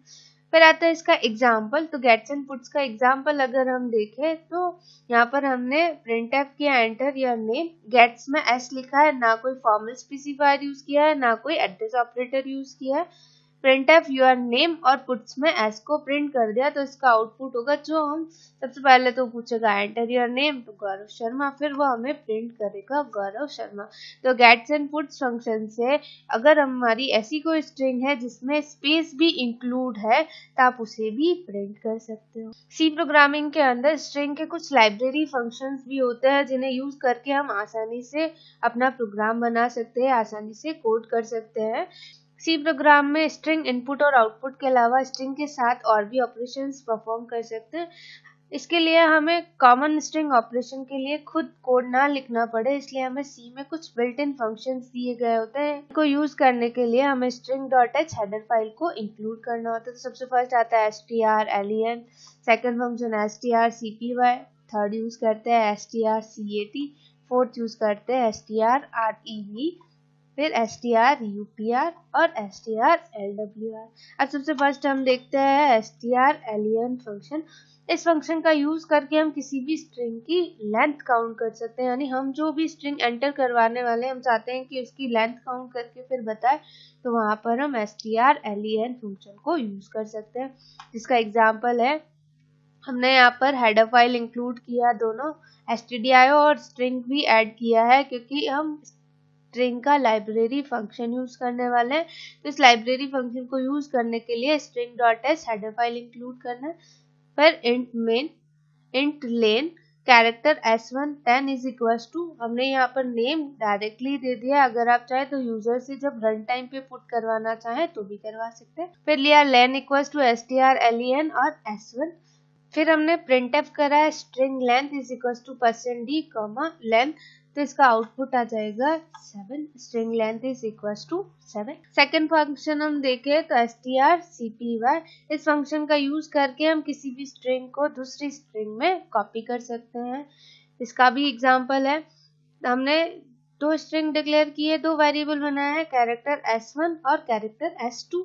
फिर enter the value of s1 कर रहा है, हम एक वैल्यू को पुटअप कराना चाहते हैं और दूसरे में उसको कॉपी करना चाहते हैं। फिर लिया हमने strcpy s2, s1 यानी टारगेट स्ट्रिंग, सोर्स स्ट्रिंग। तो टारगेट हमारा s2 है और सोर्स क्या है, s1 से s2 में कॉपी करना है। फिर पुट्स s1 और पुट्स s2 दोनों को हम प्रिंट कर देंगे, तो इसका आउटपुट हम जो भी, पहले तो सबसे पहले एंटर द वैल्यू ऑफ आएगा, तो वैल्यू हमने दे दिया यहाँ पर नीलोफर, तो उसी नेम को दो बार आपको प्रिंट कर देगा, यानी एक स्ट्रिंग को दूसरे स्ट्रिंग में कॉपी कर देगा। थर्ड फंक्शन आता है strcat, इस फंक्शन का यूज करके एक स्ट्रिंग के शुरू के कैरेक्टर को दूसरी स्ट्रिंग के पीछे जोड़ सकते हैं। जैसे हमें एक स्ट्रिंग में राम एंटर करा है, एक स्ट्रिंग में कुमार एंटर करा है, अब हम चाहते हैं दोनों एक साथ लिखा हुआ है, तो राम कुमार हमारा आउटपुट आना चाहिए। तो उसका जनरल कोड होगा हमारा s1 और s2, दोनों वैल्यू हमने पुटअप कराई। इसका जनरल सिंटैक्स होता है हमारा strcat s1, s2 यानी फर्स्ट स्ट्रिंग सेकंड स्ट्रिंग, और पुट्स s1 कर देंगे क्योंकि फर्स्ट वाली स्ट्रिंग के अंदर ही ऐड करना है। तो सबसे पहले तो पूछेगा enter the value of s1, तो हमने ले लिया नीलोफर। फिर वो पूछेगा enter the value of s2, तो हमने ले लिया पठान, तो वो आपको ऐड करके आंसर देगा नीलोफर पठान। अगर आप कोई मैसेज भी लिखना चाहे तो फिर आप प्रिंटफ करके उसका कोई मैसेज लिख के फिर s1 भी यूज कर सकते हैं। थर्ड फंक्शन आता है हमारा strrev, इस फंक्शन का यूज करके हम स्ट्रिंग को रिवर्स में प्रिंट कर सकते हैं। इसका जनरल कोड होता है कैरेक्टर S110 नीलोफर, फिर printf string reverse is equal to %s और strrev bracket open s1 bracket close, then bracket close करके टर्मिनेट कर देंगे तो इस नीलोफर नेम को रिवर्स करके फिर आपको प्रिंट करेंगे। फिफ्थ फंक्शन हम यूज करते हैं strupr। इस फंक्शन से स्ट्रिंग को अपर केस में कन्वर्ट किया जाता है। इसका जनरल कोड होता है हमारा, हमने यहाँ पर S1 10 कर दिया। अगर आप चाहें कि ये वैल्यू यहाँ पुटअप नहीं करनी तो आप एंटर भी कर सकते हैं। तो printf करके enter the value of string करें, फिर उसको स्कैन करा दे S1 को और फिर हम printf string upper case is equal to %s strupr bracket open S1 bracket close कर देंगे तो आपको इसी नेम को अपर केस में कन्वर्ट करके फिर आंसर देगा। फिर आता है हमारा strlwr। इस फंक्शन से हम स्ट्रिंग को लोअर केस में कन्वर्ट कर सकते हैं। इसका जनरल कोड होता है, हमने यहाँ पर कैरेक्टर S1 में नीलोफर लिखा, वो कैपिटल में लिखा। printf string lower case is equal to %s strlwr bracket open S1 bracket close कर दिया तो इस स्ट्रिंग को आपको लोअर केस में कन्वर्ट करके फिर हमें आंसर देता है, यानी आउटपुट देगा। तो कुछ लाइब्रेरी फंक्शंस है जो हम सी में यूज करके स्ट्रिंग को इजीली यूज कर सकते हैं। सी लैंग्वेज में स्ट्रक्चर को कैसे यूज किया जाता है, आइए जानते हैं स्ट्रक्चर क्या होता है और उसे कैसे यूज किया जाता है। ये अलग अलग डेटा टाइप का कलेक्शन होता है, यानी स्ट्रक्चर के अंदर जो भी प्रोग्राम बनता है उसमें हम अलग अलग टाइप के डेटास को यूज कर सकते हैं। यानी हम इंटीजर भी यूज कर सकते हैं, फ्लोट भी यूज कर सकते हैं, कैरेक्टर भी यूज कर सकते हैं। तो हम अलग अलग डेटा टाइप्स को यूज कर सकते हैं, इसलिए बोला गया है कि ये अलग अलग डेटा टाइप का कलेक्शन होता है। फिर आता है स्ट्रक्चर एरे के जैसा ही होता है। स्ट्रक्चर सेम एरे के जैसा होता है। जैसे हम एरे के अंदर कोई भी वैल्यू पुट्स कराते हैं तो बहुत सारे एलिमेंट्स हम उसके अंदर प्रिंट करवा सकते हैं, और स्ट्रक्चर के अंदर भी हम बहुत सारे एलिमेंट्स को प्रिंट करवा सकते हैं, इसलिए ये एरे के जैसा होता है। दूसरा, एरे सिमिलर डेटा टाइप का कलेक्शन होता है। स्ट्रक्चर डिफरेंट डेटा टाइप का कलेक्शन होता है। एरे सिमिलर डेटा टाइप का कलेक्शन होता है। इसका मीन ये है कि अगर आपने एरे के अंदर कोई वैल्यू इंटीजर की पुटअप करी है तो जितने भी एलिमेंट्स होंगे या जितने भी वेरिएबल्स होंगे वो सारे ही वेरिएबल इंटीजर के ही होंगे। और अगर हम स्ट्रक्चर की बात करें तो स्ट्रक्चर डिफरेंट डेटा टाइप का कलेक्शन है, यानी वहां पर हम अलग अलग डेटा टाइप्स को यूज कर सकते हैं। इंटीजर भी यूज कर पाएंगे, फ्लोट भी यूज कर पाएंगे और कैरेक्टर भी यूज कर पाएंगे। स्ट्रक्चर में किए हुए हर वेरिएबल के डिक्लेरेशन को हम मेंबर कहते हैं। तो नेक्स्ट आता है syntax for structure definition. Structure definition का सिंटैक्स क्या होता है? तो सबसे पहले स्ट्रक्चर के अंदर हम स्ट्रक्ट कीवर्ड यूज करते हैं, then structure name, curly bracket open, data type member 1, data type member 2 and member n, यानी जितने डेटा टाइप के मेंबर्स यूज करने हैं वो यूज करेंगे। देन कर्ली ब्रैकेट क्लोज करके उसे सेमीकोलन से टर्मिनेट किया जाता है। इसका एग्जांपल देखें तो हमने स्ट्रक्ट कीवर्ड यूज किया, बुक बैंक स्ट्रक्चर का नेम दे दिया, कर्ली ब्रैकेट ओपन किया, int book ID, character book name और फ्लोट प्राइस। देखिए यहाँ पर इंटीजर का बुक आईडी जो लिया है वो इंटीजर में लिया है, बुक नेम जो लिया है वो कैरेक्टर में लिया है, तो वो हमारा एरे के अकॉर्डिंग चलता है। उसकी मेमोरी लिमिट भी हमने दी। फ्लोट जो है वो प्राइस के अकॉर्डिंग चलता है और कर्ली ब्रैकेट क्लोज करके हम इसे टर्मिनेट कर सकते हैं। फिर नेक्स्ट आता है स्ट्रक्चर वेरिएबल को डिक्लेयर करना। स्ट्रक्चर का वेरिएबल डिक्लेयर करने के दो प्रकार हैं। स्ट्रक्चर के वेरिएबल को मेन फंक्शन के अंदर भी डिक्लेयर किया जाता है। दूसरा, जब स्ट्रक्चर की डेफिनेशन लिखी जाती तब वहां पर भी स्ट्रक्चर वेरिएबल को लिखा जा सकता है। Syntax for structure variable with declaration. Structure declaration के साथ में स्ट्रक्चर का वेरिएबल कैसे डिक्लेयर करते हैं? इसका जनरल सिंटैक्स होता है struct structure name, curly bracket open, data type member 1, data type member 2, जितने भी मेंबर्स हमें यूज करने हैं वो, देन कर्ली ब्रैकेट क्लोज करके स्ट्रक्चर वेरिएबल s बनाया। जस्ट इसका एग्जांपल देखें तो हमने बनाया struct book bank, int book ID, character book name, float price, curly bracket close करके हमने एक वेरिएबल बनाया इन्फो, यानी इस इन्फो वेरिएबल के अंदर हमें इन तीनों की इंफॉर्मेशन को ऐड करना है। Syntax for structure variable declaration after structure definition. Structure की डेफिनेशन के अगर बाद में हम स्ट्रक्चर वेरिएबल डिक्लेयर करना चाहें तो भी कर सकते हैं, जिसका जनरल सिंटैक्स होता है struct structure name, curly bracket open, data type member 1, data type member 2, जितने भी मेंबर्स है वो, देन कर्ली ब्रैकेट क्लोज करके इसको टर्मिनेट कर दिया। उसके बाद हमने इंट मेन किया, स्ट्रक्ट स्ट्रक्चर नेम और स्ट्रक्चर वेरिएबल का नेम लिख के कर्ली ब्रैकेट क्लोज कर सकते हैं। इसका एग्जाम्पल हम देखें तो हमने बनाया struct book bank, book ID, book name और प्राइस तीनों वेरिएबल लिए, देन कर्ली ब्रैकेट क्लोज करके इसको टर्मिनेट किया, फिर इंट में उसके बाद हमने लिया स्ट्रक्ट कीवर्ड आ गया, बुक बैंक हमारा स्ट्रक्चर का नेम आ गया और इन्फो उसका वेरिएबल आ गया। तो आप ऐसे भी डिक्लेयर कर सकते हैं। फिर नेक्स्ट आता है स्ट्रक्चर के मेंबर या एलिमेंट को एक्सेस करना। तो स्ट्रक्चर के मेंबर या एलिमेंट को एक्सेस करने का जनरल सिंटैक्स होता है स्ट्रक्चर वेरिएबल नेम डॉट, यानी एक्सेस ऑपरेटर को यूज करते हैं, और member of structure equal to value, ये ऑप्शनल है। अगर आप चाहें तो वैल्यू यहाँ पे पुटअप कर सकते हैं, अगर आप चाहें तो यूजर के द्वारा कोड के अंदर भी वैल्यू पुटअप करवा सकते हैं। इसका एग्जांपल देखें तो यहाँ पर info dot book ID equal to 10, तो हमने वेरिएबल क्या बनाया था info dot member of structure क्या है हमारा book ID equal to value उसकी क्या है 10 है या ऑप्शनल है, जो भी वैल्यू आप यहाँ पे रखना चाहें वो वैल्यू रख सकते हैं। फिर आता है स्ट्रक्चर को इनिशियलाइज करना। तो स्ट्रक्चर इनिशियलाइज करने के दो टाइप होते हैं। टाइप 1 में हम स्ट्रक्चर की जो वैल्यू है वहां पर डायरेक्टली पुटअप कर सकते हैं, info dot book ID is equal to 34, info dot book name is the tiger, info dot price is equal to 234.00। या फिर सेकंड टाइप में हम बात करें तो हम डायरेक्टली स्ट्रक्ट बुक इन्फो के साथ में ही सारी वैल्यू को भी पुटअप कर सकते हैं, 34 द टाइगर 234 ऐसे भी आप कर सकते हैं। फिर नेक्स्ट देखिए फुल एग्जांपल ऑफ स्ट्रक्चर। तो हमने यहाँ पर हेडर फाइल इंक्लूड किया, struct book bank, int book ID, character book name, float price, curly bracket close करके इन्फो वेरिएबल यहीं पर डिक्लेयर किया। फिर वाइड में info dot book ID is equal to ये है strcpy info dot book name. अगर हम स्ट्रिंग का फंक्शन यूज नहीं करना चाहें तो डायरेक्टली भी लिख सकते हैं info dot book name is equal to ये है, तब भी हमारा प्रोग्राम एक्सिक्यूट हो जाता है। देन info प्राइस, और इन तीनों को हम प्रिंट कर देंगे तो इसका जो आउटपुट आएगा वो कुछ इस टाइप से आएगा कि बुक आईडी इज ये है, बुक नेम इज ये है, बुक प्राइस इज ये है। फंक्शंस को कैसे यूज किया जाता है, हमारे प्रोग्राम में कुछ ऐसे स्टेटमेंट्स होते हैं जिनको कंपाइलर में बार बार एक्सिक्यूट करवाना होता है, तो इसमें इन स्टेटमेंट को बार बार लिखना पड़ता है और उसमें समय भी बहुत ज़्यादा लगता है और इससे प्रोग्राम भी बहुत ज़्यादा बड़ा हो जाता है, जिससे उसको पढ़ने और समझने में बहुत मुश्किल होती है। जब भी फंक्शन का नेम डिफाइन करते हैं तो इसे फंक्शन डिक्लेरेशन करना कहते हैं, और जब हम फंक्शन में एक्सिक्यूट होने वाले स्टेटमेंट्स लिखते हैं तो उसे हम फंक्शन डेफिनेशन कहते हैं। प्रोग्राम में कहीं भी फंक्शन को यूज करते हैं तो उसे फंक्शन को कॉल करना कहते हैं। फंक्शन क्रिएट करने से प्रोग्रामर का टाइम और कंप्यूटर की मेमोरी दोनों ही बचती है। एक ही कोड को हम आसानी से बार बार यूज कर सकते हैं और इससे हमारा जो प्रोग्राम है वो मॉड्यूल के अंदर डिफाइन हो जाता है। फिर आता है types of C function. C language में फंक्शंस दो टाइप्स के होते हैं, दो प्रकार के होते हैं। फर्स्ट होता है प्री डिफाइंड फंक्शन और सेकंड होता है user defined function. Pre defined functions, ये फंक्शंस लाइब्रेरी में पहले से ही प्रोवाइड किए गए होते हैं। इन फंक्शन को पहले से ही डिक्लेयर किया गया होता है।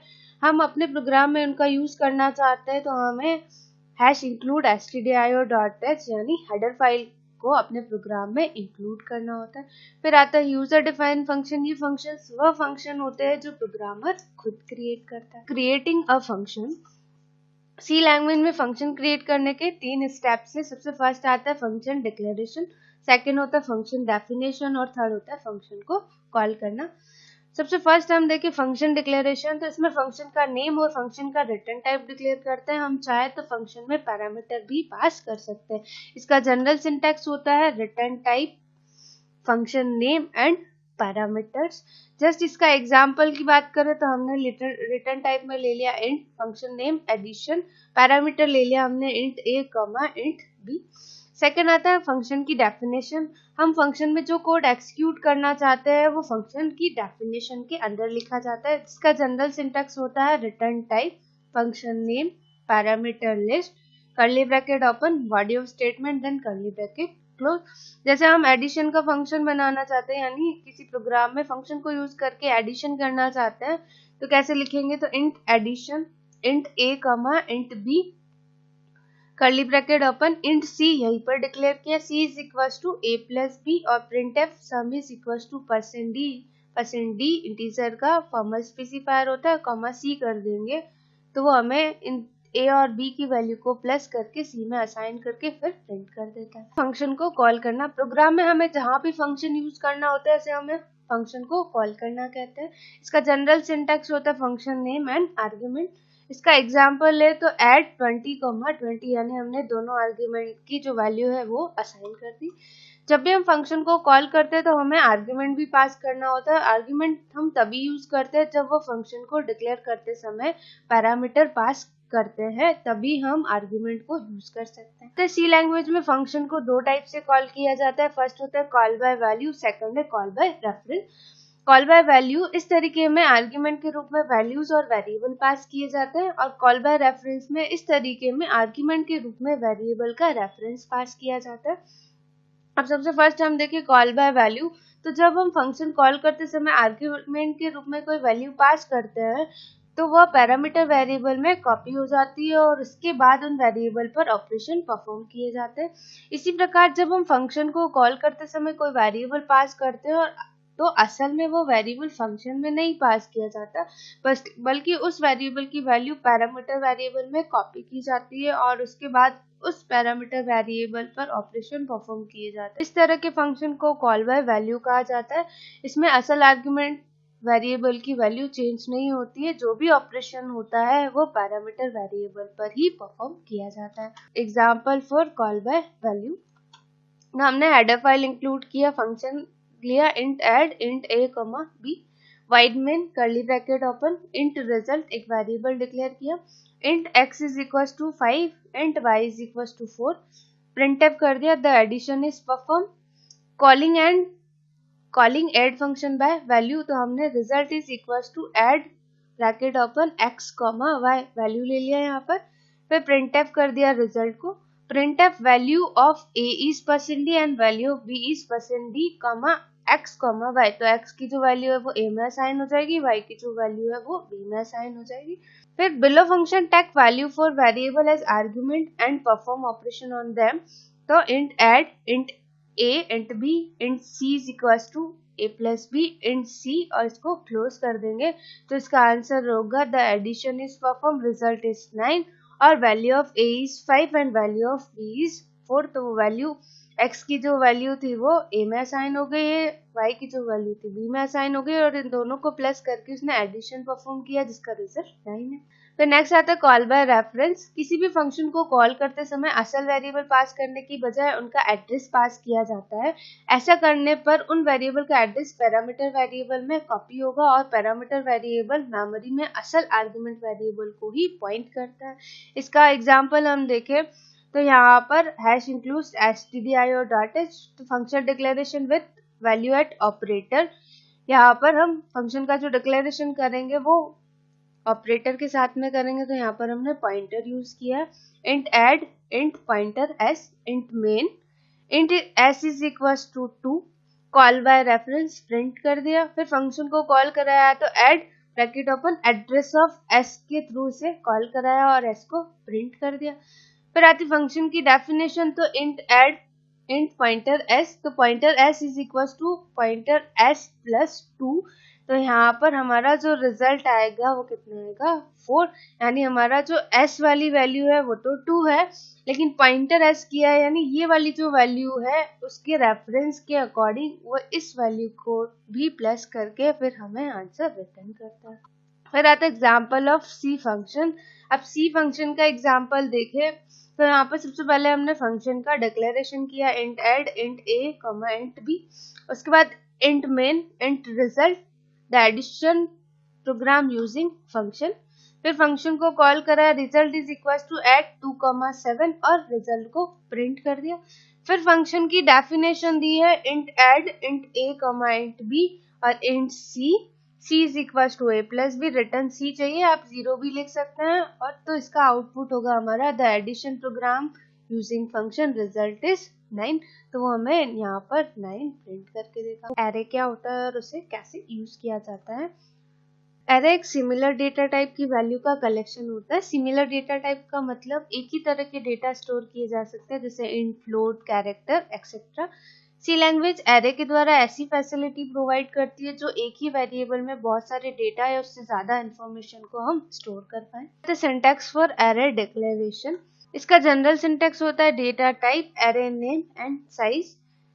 ठीक है, यहाँ पर जैसे हमने लिखा है इंट नंबर, और 10। तो इंटीजर जो है वो हमारा डेटा टाइप हो गया, नंबर जो है वो हमारा एरे नेम हो गया और 10 जो है उसका मेमोरी लिमिट हो गया। इसका एग्जांपल देखें तो इंट मार्क्स 5, इंट एरे 50 और कैरेक्टर नेम 15 हो गया। अब हमारे जो एरे होते हैं, टाइप्स ऑफ एरे, दो टाइप का होता है, एक होता है 1 डायमेंशनल एरे और एक होता है 2 डायमेंशनल एरे। किसी भी एरे का फर्स्ट इंडेक्स 0 होता है, यानी जब भी हम एरे क्रिएट करते हैं तो उसका इंडेक्स 0 होता है। अब वह एरे इंटीजर डेटा स्टोर करता है या कैरेक्टर स्टोर करता है, दोनों में ही उसका इंडेक्स 0 ही होगा।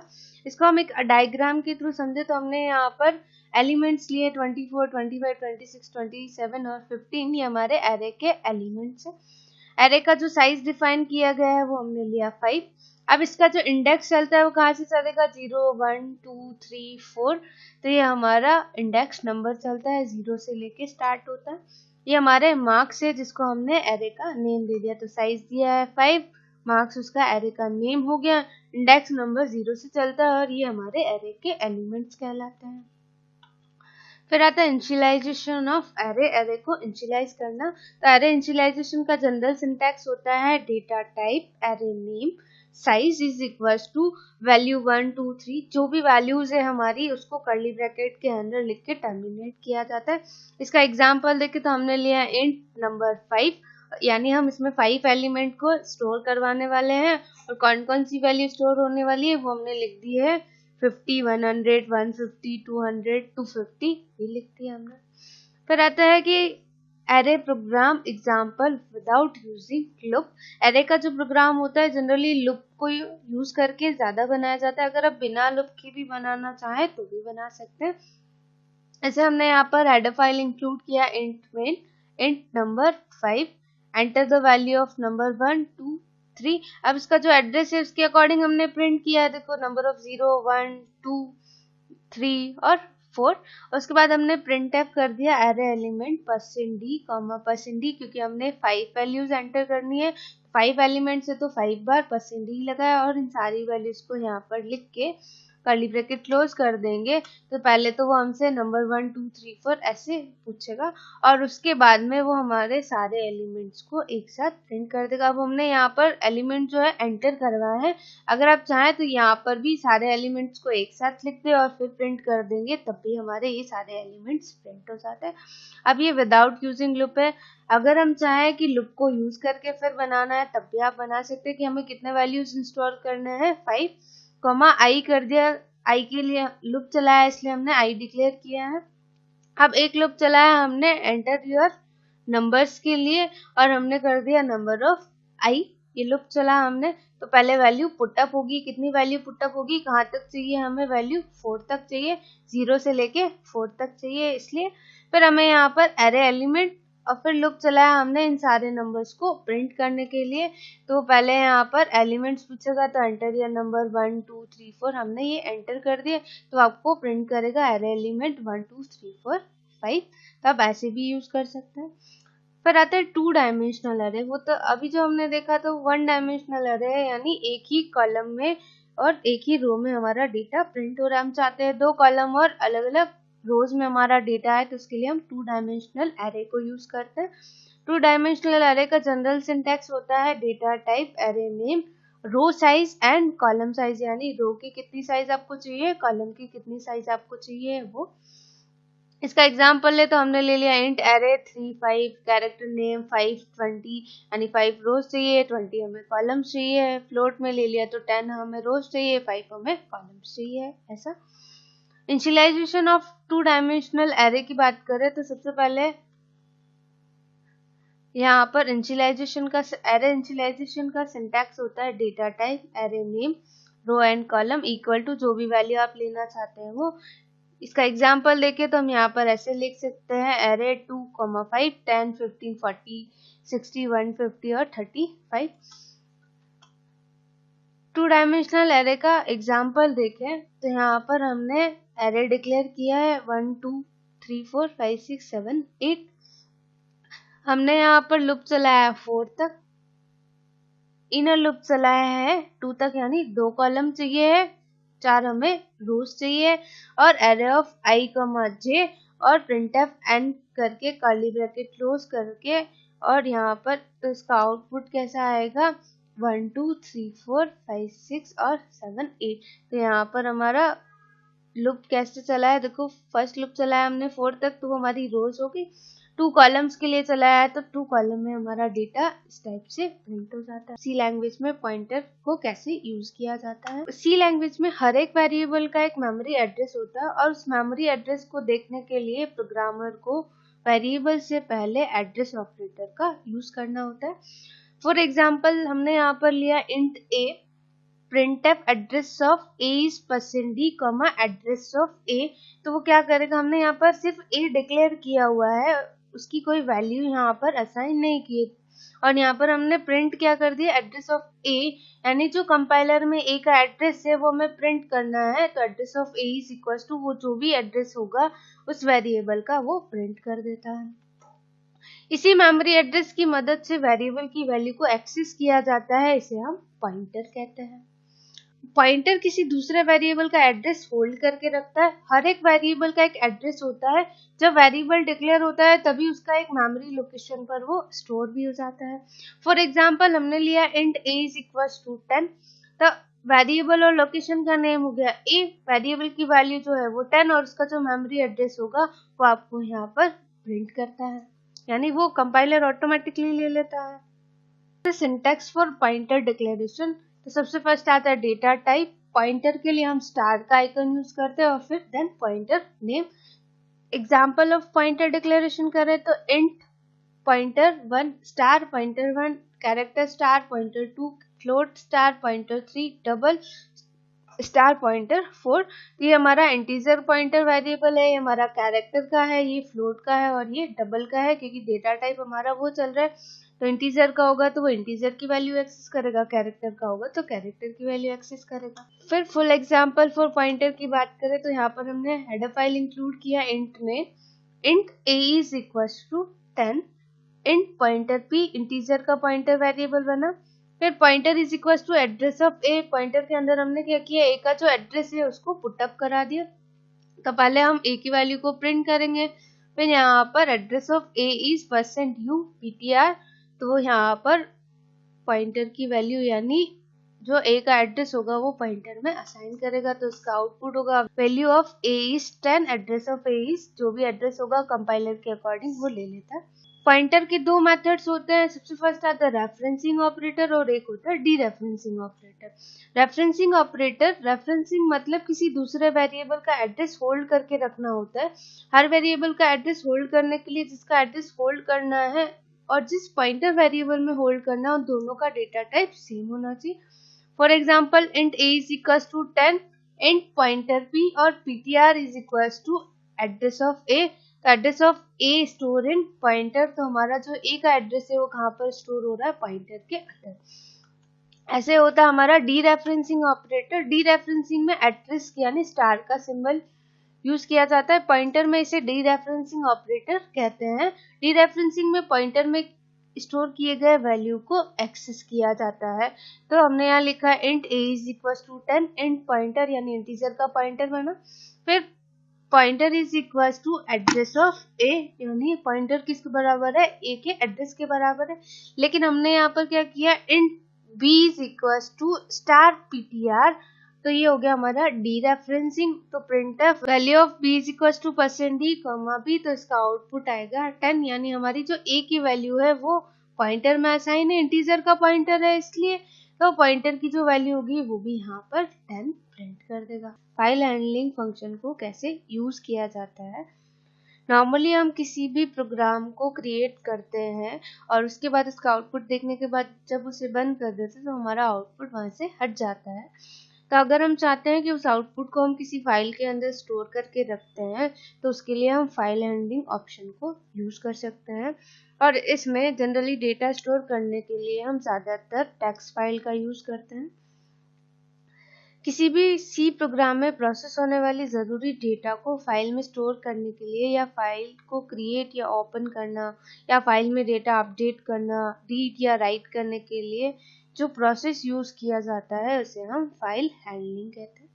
डेटा को फाइल में स्टोर करने का फायदा ये है कि सी प्रोग्राम में टर्मिनेट हो जाने के बाद भी जब भी हम प्रोग्राम को दोबारा रन करेंगे तब हम फाइल में स्टोर डेटा को अपने प्रोग्राम में यूज कर सकते हैं और आसानी से डेटा को एक कंप्यूटर से दूसरे कंप्यूटर पर हम ले जा सकते हैं। फिर आता है सबसे पहले हमें फाइल हैंडलिंग करने के लिए पॉइंटर डिक्लेयर करना होता है। पॉइंटर वाले वीडियो में हमने पढ़ा है कि इंटीजर डेटा टाइप का पॉइंटर सिर्फ इंटीजर डेटा टाइप के वेरिएबल का एड्रेस पॉइंट करता है। तो इसी प्रकार कंप्यूटर में मौजूद किसी फाइल को एक्सेस करने के लिए या फिर फाइल की एड्रेस को पॉइंट करने के लिए हम फाइल टाइप का पॉइंटर डिक्लेयर करते हैं। फाइल टाइप का पॉइंटर डिक्लेयर करने का जनरल सिंटैक्स होता है फाइल एट्रिक्स ptr। फाइल पॉइंटर डिक्लेरेशन ठीक वैसे ही जैसे हम अभी तक इंटीजर, फ्लोट या अन्य डेटा टाइप के पॉइंटर को डिक्लेयर करते हैं। बस हमें यहाँ पर ये ध्यान रखना है कि फाइल शब्द जो लिखा है वो हमेशा अपर केस यानी कैपिटल लेटर में ही लिखा जाना चाहिए। फिर पॉइंटर का जो आइडेंटिफायर है हम कुछ भी बना सकते हैं, तो हमने यहाँ पर ptr बनाया है। फिर नेक्स्ट आता है कि फाइल हैंडलिंग में फाइल ओपन या क्रिएट करना।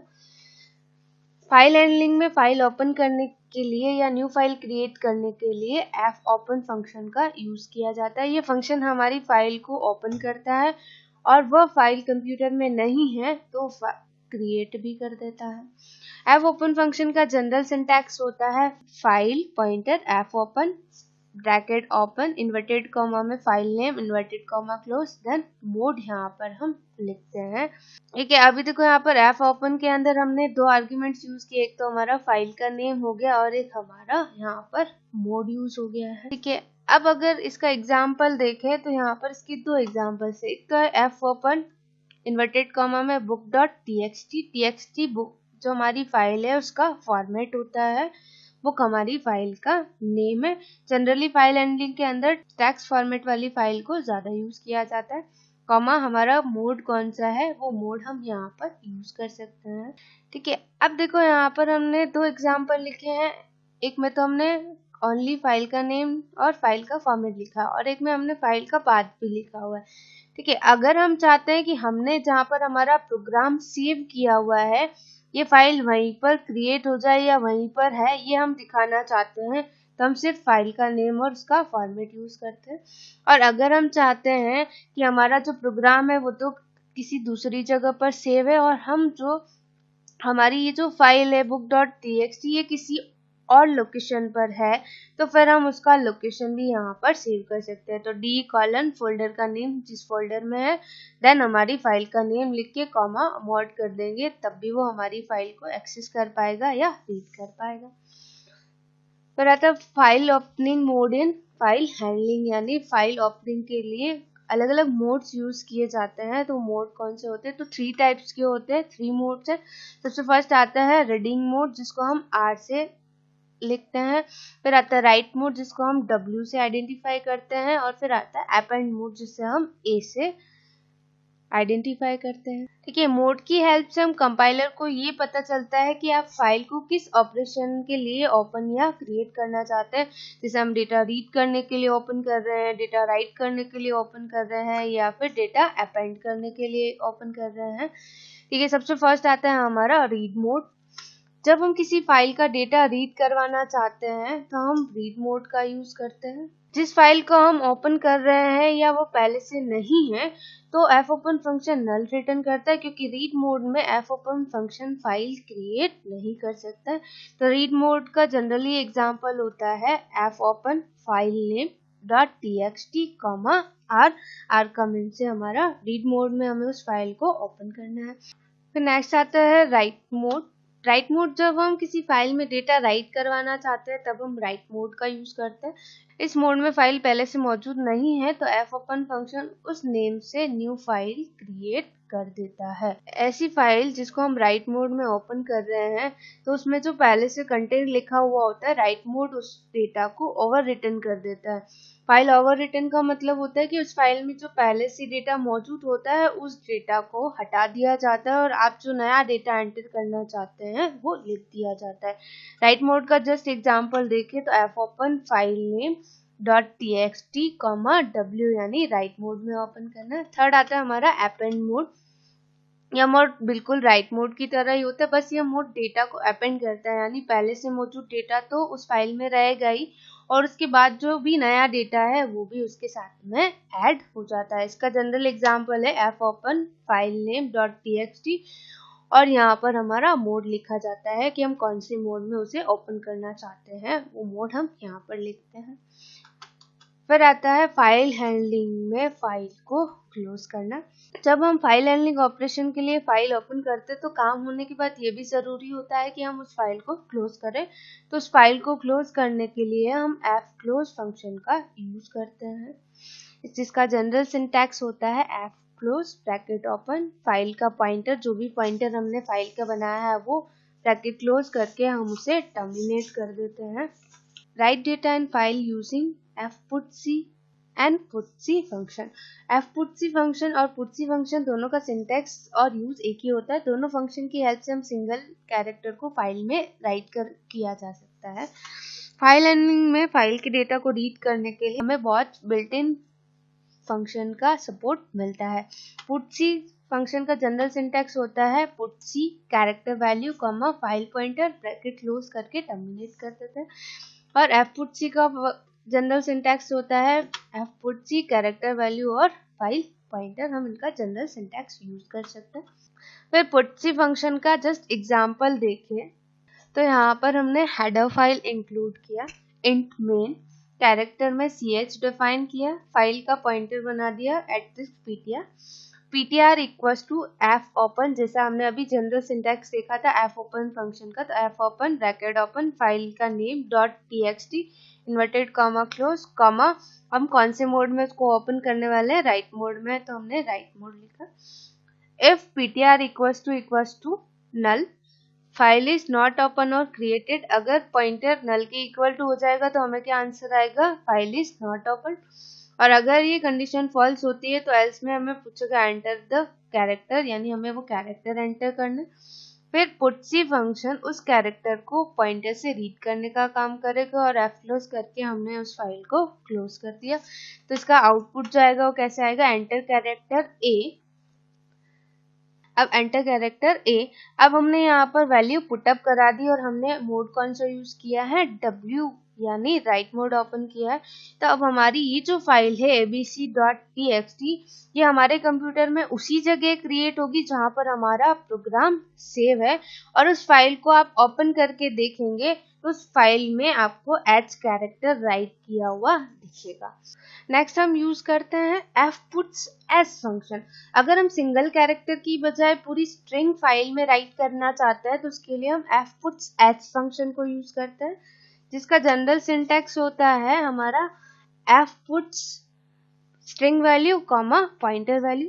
यहाँ पर हमने कोड लिखा है #include stdio.h int main character name 20 array में ले लिया, file pointer p ptr equals to f open abc.txt w, if ptr equals to null, तो यहाँ पर हमने printf enter name scanf %s comma name fputs name comma ptr यानी string value और comma file pointer आ गया, fclose ptr करके close कर दिया। तो पहले पूछेगा एंटर नेम, बस।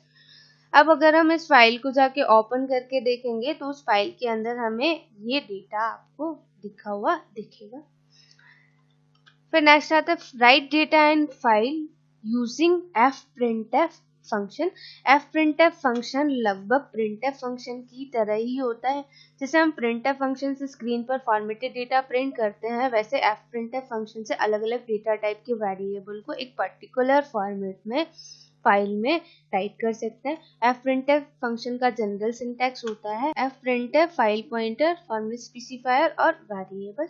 fprintf फंक्शन का हम एग्जांपल से उसे समझे तो हमने यहाँ पर हेडर फाइल इंक्लूड किया, int main character name, int roll number, file pointer. यहाँ तक तो हमारा जो सेम कोड चल रहा है सब में वही आएगा।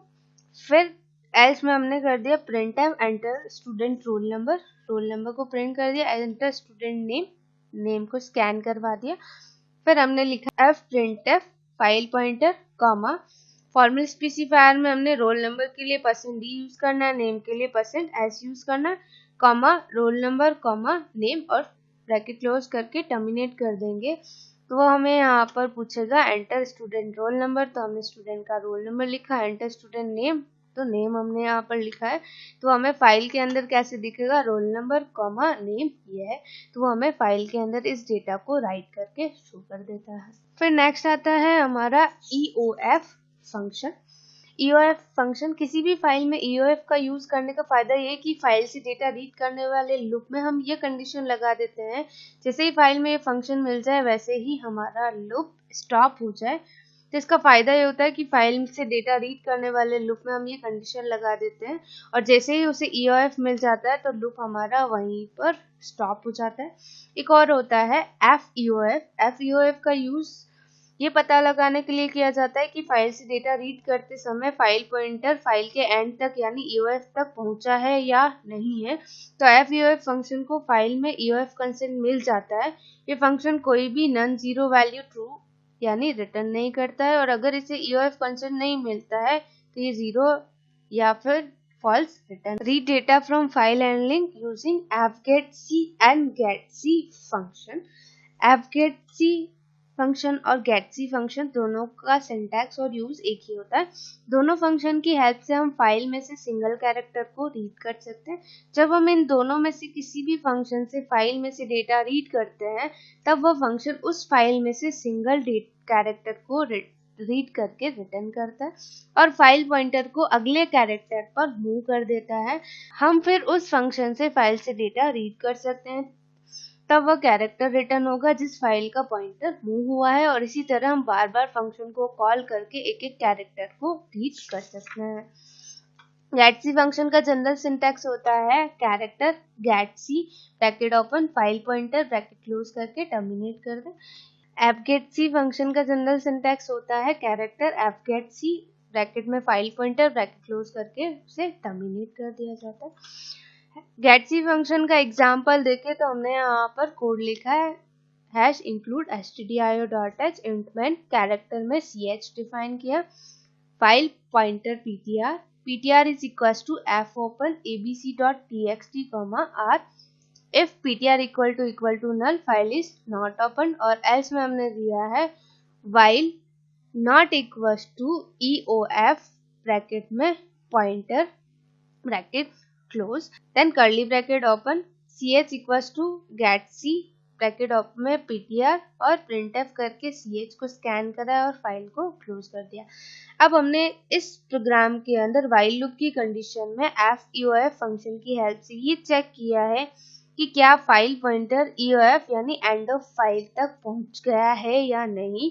हमने कंडीशन के साथ में लॉजिकल नॉट ऑपरेटर का यूज इसलिए किया क्योंकि FEOF फंक्शन ट्रू करेगा तब तक फॉल्स रिटर्न करेगा जब तक इसे EOF नहीं मिल जाता है। कंडीशन के साथ लॉजिकल नॉट ऑपरेटर लगाने से ये होगा कि जब तक FEOF फंक्शन को EOF नहीं मिलता तब तक कंडीशन फॉल्स की जगह ट्रू रहेगी, और कंडीशन ट्रू हो जाने के बाद हमने लूप के अंदर getc फंक्शन की हेल्प से सिंगल कैरेक्टर रीड करके उस वेरिएबल को कैरेक्टर में असाइन कर दिया है, जिसे हमें साथ में प्रिंट भी करा दिया। तो getc फंक्शन जब सिंगल कैरेक्टर रीड कर लेता है तब फाइल पॉइंटर अगले कैरेक्टर पर मूव हो जाता है और फिर से व्हाइल कंडीशन चेक होती है और इसी तरह से हमारा प्रोग्राम चलता रहता है। तो इसका जो आउटपुट आएगा वो हमारा ये आएगा जो फाइल में डेटा लिखा हुआ है उसको रीड करेगा। नेक्स्ट हम एग्जांपल देखें fgetc फंक्शन।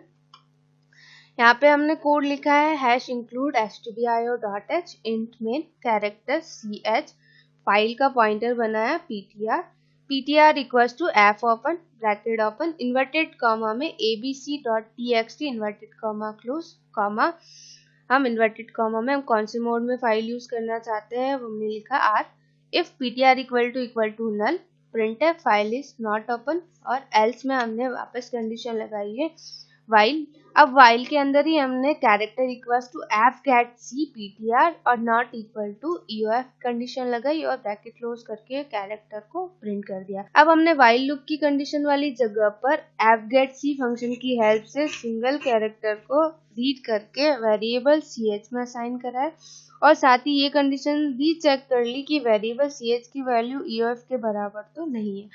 तो अगर इस वेरिएबल ch की वैल्यू EOF के बराबर नहीं होगी तो कंडीशन ट्रू हो जाएगी और while के अंदर वेरिएबल ch की वैल्यू प्रिंट हो जाएगी और प्रोग्राम का कंट्रोल भी फिर से while कंडीशन पर चला जाता है। fgetc फंक्शन फिर से अगले सिंगल कैरेक्टर रीड करके वेरिएबल ch में असाइन कर देगा और फिर से कंडीशन चेक और प्रोग्राम इसी तरह तब तक चलता रहेगा जब तक हमारी फाइल के एंड से EOF रीड होकर वेरिएबल कैरेक्टर में असाइन नहीं हो जाता है।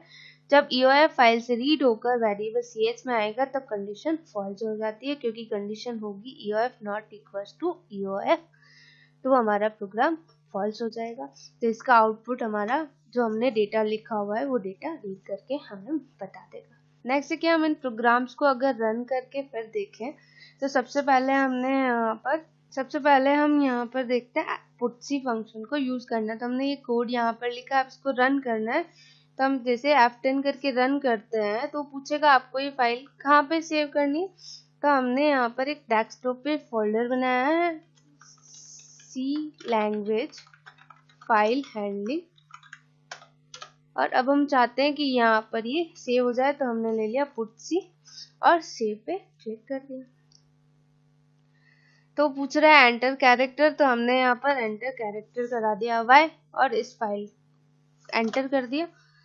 ठीक है, देन इसको क्लोज करें। अब हम अगर डेस्कटॉप पर सी लैंग्वेज वाले फोल्डर में जाएंगे तो देखो ABC करके जो फाइल है टेक्स्ट फाइल वो ऑटोमेटिकली क्रिएट हो गई। आप इसको ओपन करके देखेंगे तो हमने जो कैरेक्टर यहाँ पर ऐड करवाया था वो कैरेक्टर आपको यहाँ पर दिखेगा, जैसे y दिख रहा है। नेक्स्ट एग्जाम्पल हम रन करें तो यहाँ पर हमने यूज किया fputs यानी हमें स्ट्रिंग एंटर करवानी है। तो F10 किया, यस किया।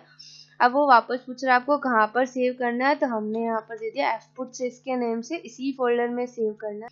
अब वो पूछ रहा है एंटर योर नेम, तो हमने यहाँ पर नेम एंटर कर दिया और इस आउटपुट को क्लोज कर दिया। अब आप वापस इस फोल्डर में जाएंगे, ABC वाली फाइल को ओपन करेंगे तो हमें वो स्ट्रिंग दिखेगा जो हमने इस प्रोग्राम के अंदर एंटर करवाया है। फिर नेक्स्ट एग्जांपल देखें तो यहाँ पर हमने यूज किया fprintf फंक्शन को abc.txt और राइट मोड में यूज किया। हम चाहते हैं कि यहाँ पर हम जो रोल नंबर और नेम एंटर करवाने वाले हैं वो इस फाइल के अंदर ऐड हो जाए। तो हमने F10 किया है, सेव।